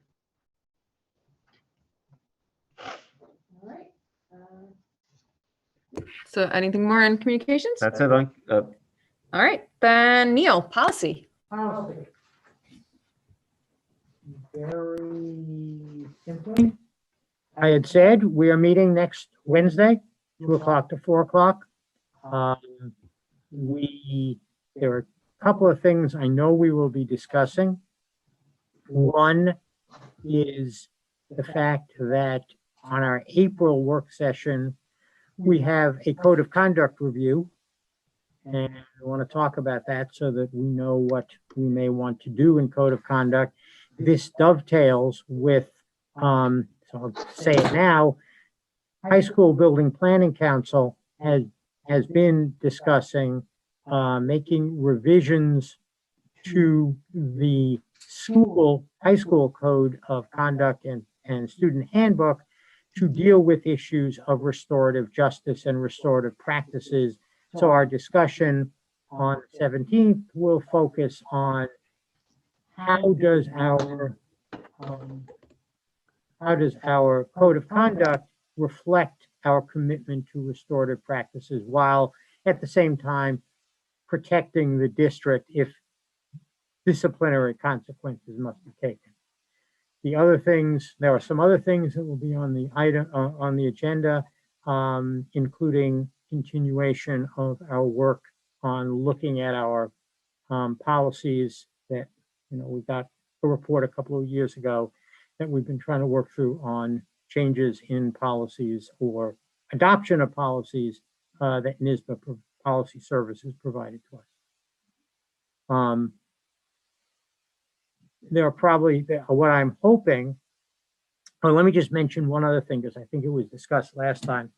And this is also going to steal a little bit of Josh's thunder, perhaps from Student Faculty Congress, but we will be discussing the possibility, which was raised in Student Faculty Congress, of adding a ex officio non-voting student representative to the board, which must be approved in a voter referendum. And I mention that because that would obviously be something that we would have as a resolution in May. So there's a timing aspect to it. And the policy could be, that relates to that, could be adopted either before or after that resolution. But I'm sure we will be discussing, that from a board perspective, because I'm assuming at some point, probably in March, if that resolution is to be placed on the ballot in May, we are going to have to, as a board, authorize that and obviously have the appropriate language from council, etc. There are some decisions that a school district can make as to, for example, how the person will be selected. And there are some other things that we will be talking about. Thank you. Well, we do have, I don't know if you guys wanted to give an update on audit. I know you met immediately prior to this meeting. Other than what we already discussed today. Perfect. And so then I will roll it into polling of the board. Iris, did you have something for? No, I just wanted to ask Denise with policy. I noticed on the audit report, there were certain things where it said we didn't have certain policies. Are those being sent to policy committee so that we can make sure we have them in place? Is the only question I will tell you from a policy committee perspective, those seem to me to be internal policies, protocols, procedures that would be internal to the business office. And and if there is, we'll look at that. But most of what I saw, and I did look at it, is procedure, which is, okay. And if so, we will talk about that. I think, Denise, you're not going to be with us on the 17th. Is that correct? Possibly. Okay. So if you are, we'll deal with it. If not, we'll deal with it as soon as we can. Yes, it is one policy, and the rest are internal procedures. Okay. And if you would like to, us to talk about it, and you can provide some info to the committee, the rest of the committee in, email form or something, so we can think about it on Wednesday, that's fine. And if not, we can do it at the next meeting. All right. It's actually a policy that would be reviewed in our next round if we hadn't moved code of conduct up. Well, okay. So that's fine. So we will pick it up in due course then. Right. Okay. Okay. Thank you very much. With that, I'll move into polling the board and I'll let Josh go first since it will sort of segue from Neil's last discussion. So I've been attending the student.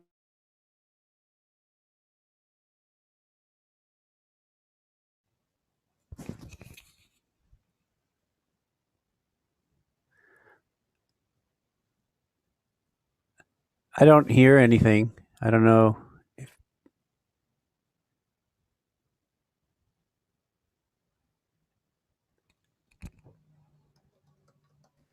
I don't either.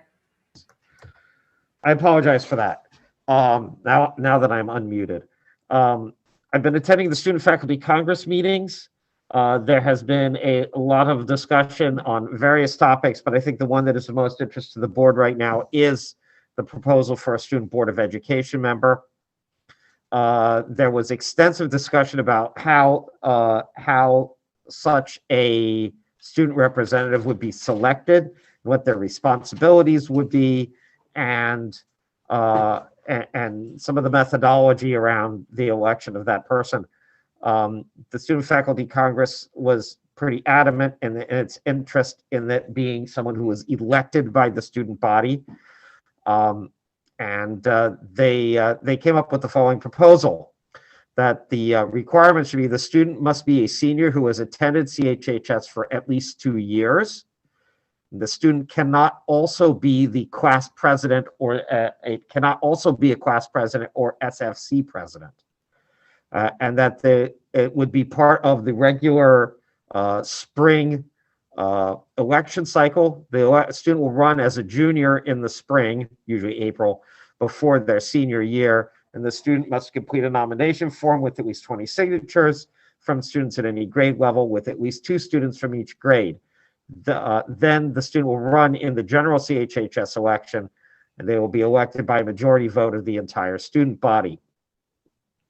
The position as a student representative of the Board of Education, the student would automatically become the board member liaison on Student Faculty Congress, and their official responsibilities as defined in the law are that the ex officio student member of the board is entitled to sit with board members at all public meetings of the board, participate in all board hearings and meetings, but that the ex officio student member of the board shall not be allowed to vote, not be allowed to attend executive session, and not be entitled to receive any compensation of any form for participating in board meetings. So that's their proposal. They may need to take a formal vote on that, but they're at the point where they're ready for us to go ahead and make policy. So they're basically asking for us to do that, and the idea is that we would adopt a policy enabling this, and then but we would do it with the proviso that it would only take force if the voters approve in the referendum in May in the school election. So we certainly will have that on our plate to discuss policy committee on Wednesday. Much of what is in what Josh read is required by statute, including the fact that it be a senior and that the student must have attended the previous 2 years and in the schools of the district. That's by statute. The statute provides a number of different ways by which a student member can be selected, election by the student body being one of them. And there are obviously a couple of other things that are in there that may or may not even be necessary for board policy. Right. It would be internal to Student Faculty Congress to say, that's going to be our liaison. I don't think we need to put that in the policy. But we will look at it and we will. I think the open question that I have for the board on this is, should the policy dictate the method by which the person is selected, or do we leave that open in case of to later interpret to later changes? I would say that probably is something that should be in board policy because the statute says there are one of X number of ways that a board can provide, that election can be provided. So I think that is, because it's directly by statute, that So we authority need to is select one of those in our policy. right, which may Okay. be what is being recommended by the Student Faculty Congress. And that's part of our discussion will be, do we have any issues, qualms, concerns about that? Right. I will tell you that I've already looked at a few other policies in other districts, some of which are not really consistent with the statute, some of which have a different method, or specify a method by which the ex officio member is going to be selected. So I think it should be in there, and I think that we will, we have the students' input, and as one of the things that we are always concerned about is, or we revel in, is student advocacy and having student voice. So I think unless there's any reason not to, if it is believed by the Student Faculty Congress that this is the way to proceed, it's the way we proceed. Of course, if we find, in our experience, that they don't get candidates, it becomes a popularity contest, is blowback as to whether or not that's the best way. We can, we can amend always policy. amend it. Yes, I think that the main thing that they're interested in is being involved, and this sort of formalizes something that they were already doing to a certain degree, in which they had a rotating set of Student Faculty Congress members who would attend board meetings. So that actually was going to be my question, is, and did they discuss, or in their vision, what's the difference between having an ex officio as opposed to, I know that they used to have someone for every single meeting. Did they discuss a different set of responsibilities now that it would move to this status of ex officio? The person would be required to attend and stay at all meetings. So what would that do if they have like sporting events or musicals? So I just want to know, did they discuss that? They did discuss that part of it.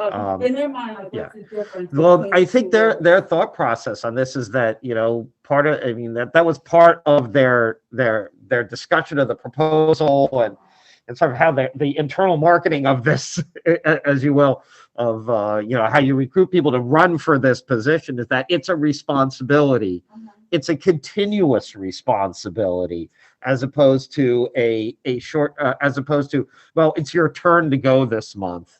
And they felt that it was actually better than the rotation that they used to have, because it would allow that continuity of understanding and to be, part of the discussion.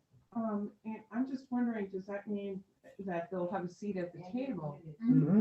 Yeah. Which is a huge difference. Yes, exactly. We'll have to find a way to squeeze one more of these desks in. But, it'll be part of our discussion. Yes. Right. I was going to say that, to me, that seems to be a big difference. And versus attending and sort of observing what is going on in the meeting, it would be someone who is actively able to participate in the parts of our meeting outside of, Right, no, I know that's what we understand. Right. Do they understand? Right. Oh, yeah. What was their impetus for why they wanted it? Was it because they were like, we want to be at the table? Do we want consistency? Like, I didn't So, know. a little bit of both. Part of it's being part of the conversation. It's the combination of being part of the conversation and having it. And then when it became clear that it could not be a rotation, right? Once I explained this, that's actually, they said, well, that's actually good, because then we can, but it means that it has to be somebody who can actually attend every meeting. And then there was some discussion about how that would work, and And with the understanding that it's Thursday nights, And- twice a week, twice a month. And I'd just like everybody to know that we have a former student trustee sitting to my left. Yes. So she can be a source of information for Yes. us. So I'm very excited about it, as you can hear. Okay, great. Do you have anything else for polling, Josh? No. Okay, I'll hop in real briefly. PVC Building Planning Council did meet. I was unfortunately not at that meeting, but I did touch base with Mr. Plotkin And what was discussed during that meeting was the transitions. So the transition from 4th grade to 5th grade, but also the transition from 8th grade into the high school, and ways that they can evolve those transitions. Last year with, in the spring with everything being remote, the transition from 4th to 5th grade looked very different than it had traditionally. And so, looking at ways to evolve from sending out video tours to, maybe seeing if there are ways that we can and have small groups maybe in to do some touring, to get the kids transition, having groups, 4th graders zooming in maybe to a 5th grade class, to see, kind of what that's like. So looking at ways to improve upon and evolve those transition years in COVID times, and also, what we can do to, continuously improve them when things start to get a little bit more back to normal. So yeah, that was the bulk of the PUC Building Planning Council. I too could not attend the CET meeting, but I did get notes, and the focus today was both on coming up with ways to include parents and the community more, especially, with all the challenges that we have right now with in-person, ability for people to get together in person. And then there was an emphasis on the social emotional learning in the school, and talking about how the mood meter is used developmentally at each grade. So I have some pictures of that, but maybe I'll just send them to the board. It's kind of interesting. And there's going to be an emphasis on the social emotional curriculum going forward for next meeting.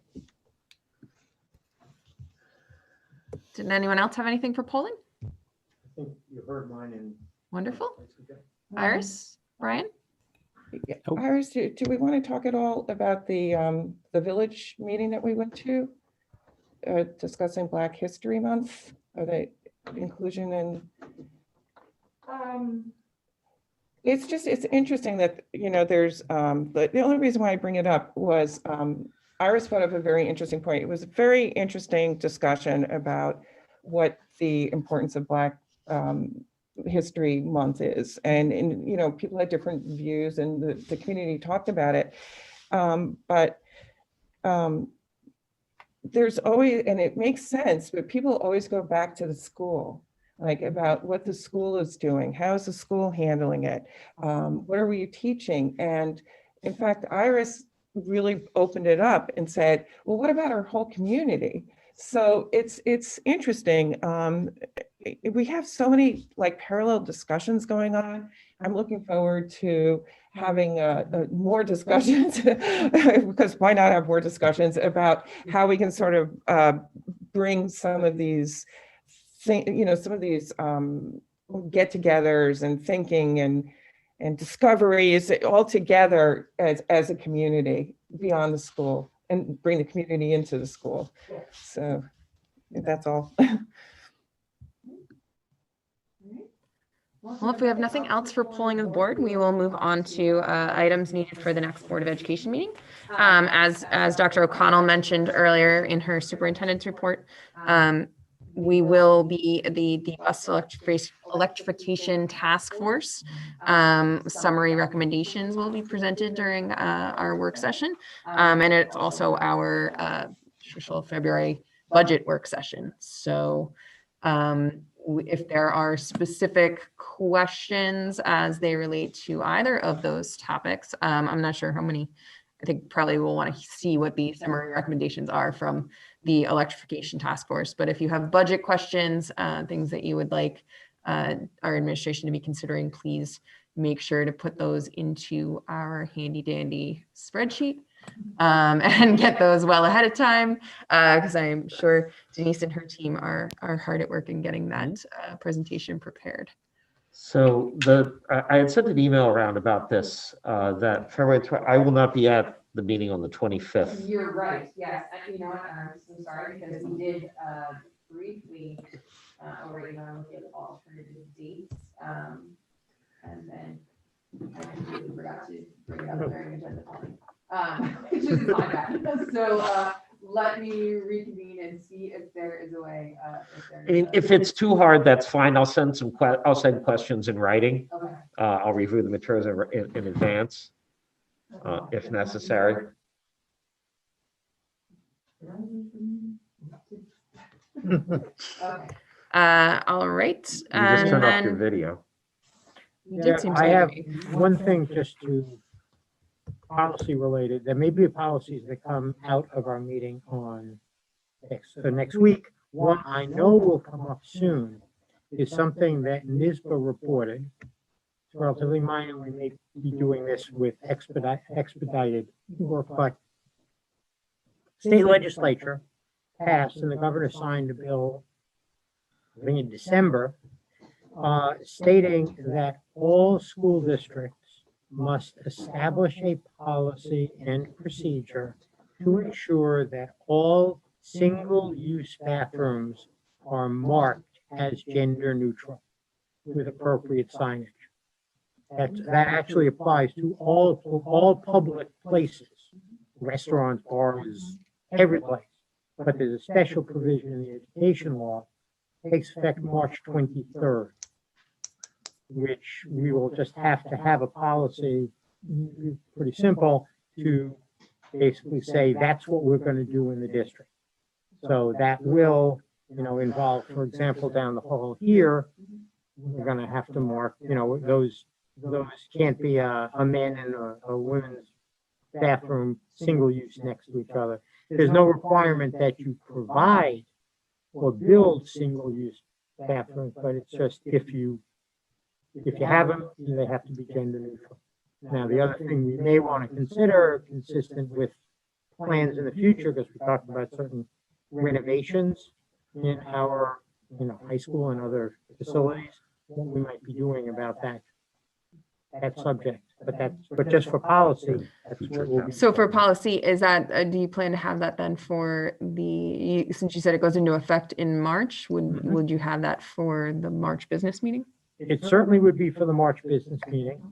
If there are agenda items on February 25th, we could do first reading February 25th or whatever day we move it to, and then adoption on March 3rd.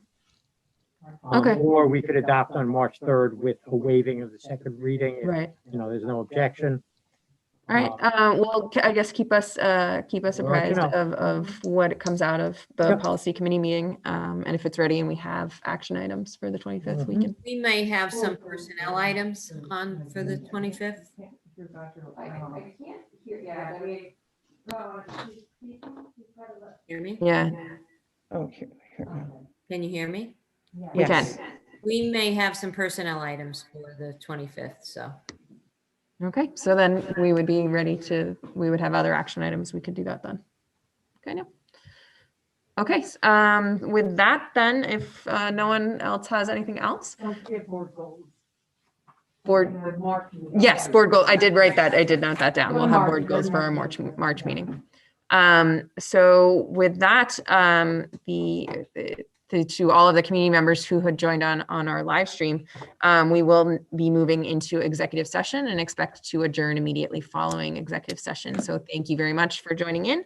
And with that, recommended action that the Board of Education enters into executive session to discuss ACU, Aids of Croton United, contract negotiations, matters leading to the appointment, employment, promotion, demotion, discipline, suspension, dismissal, or removal of a particular person or corporation, and to discuss personnel matters.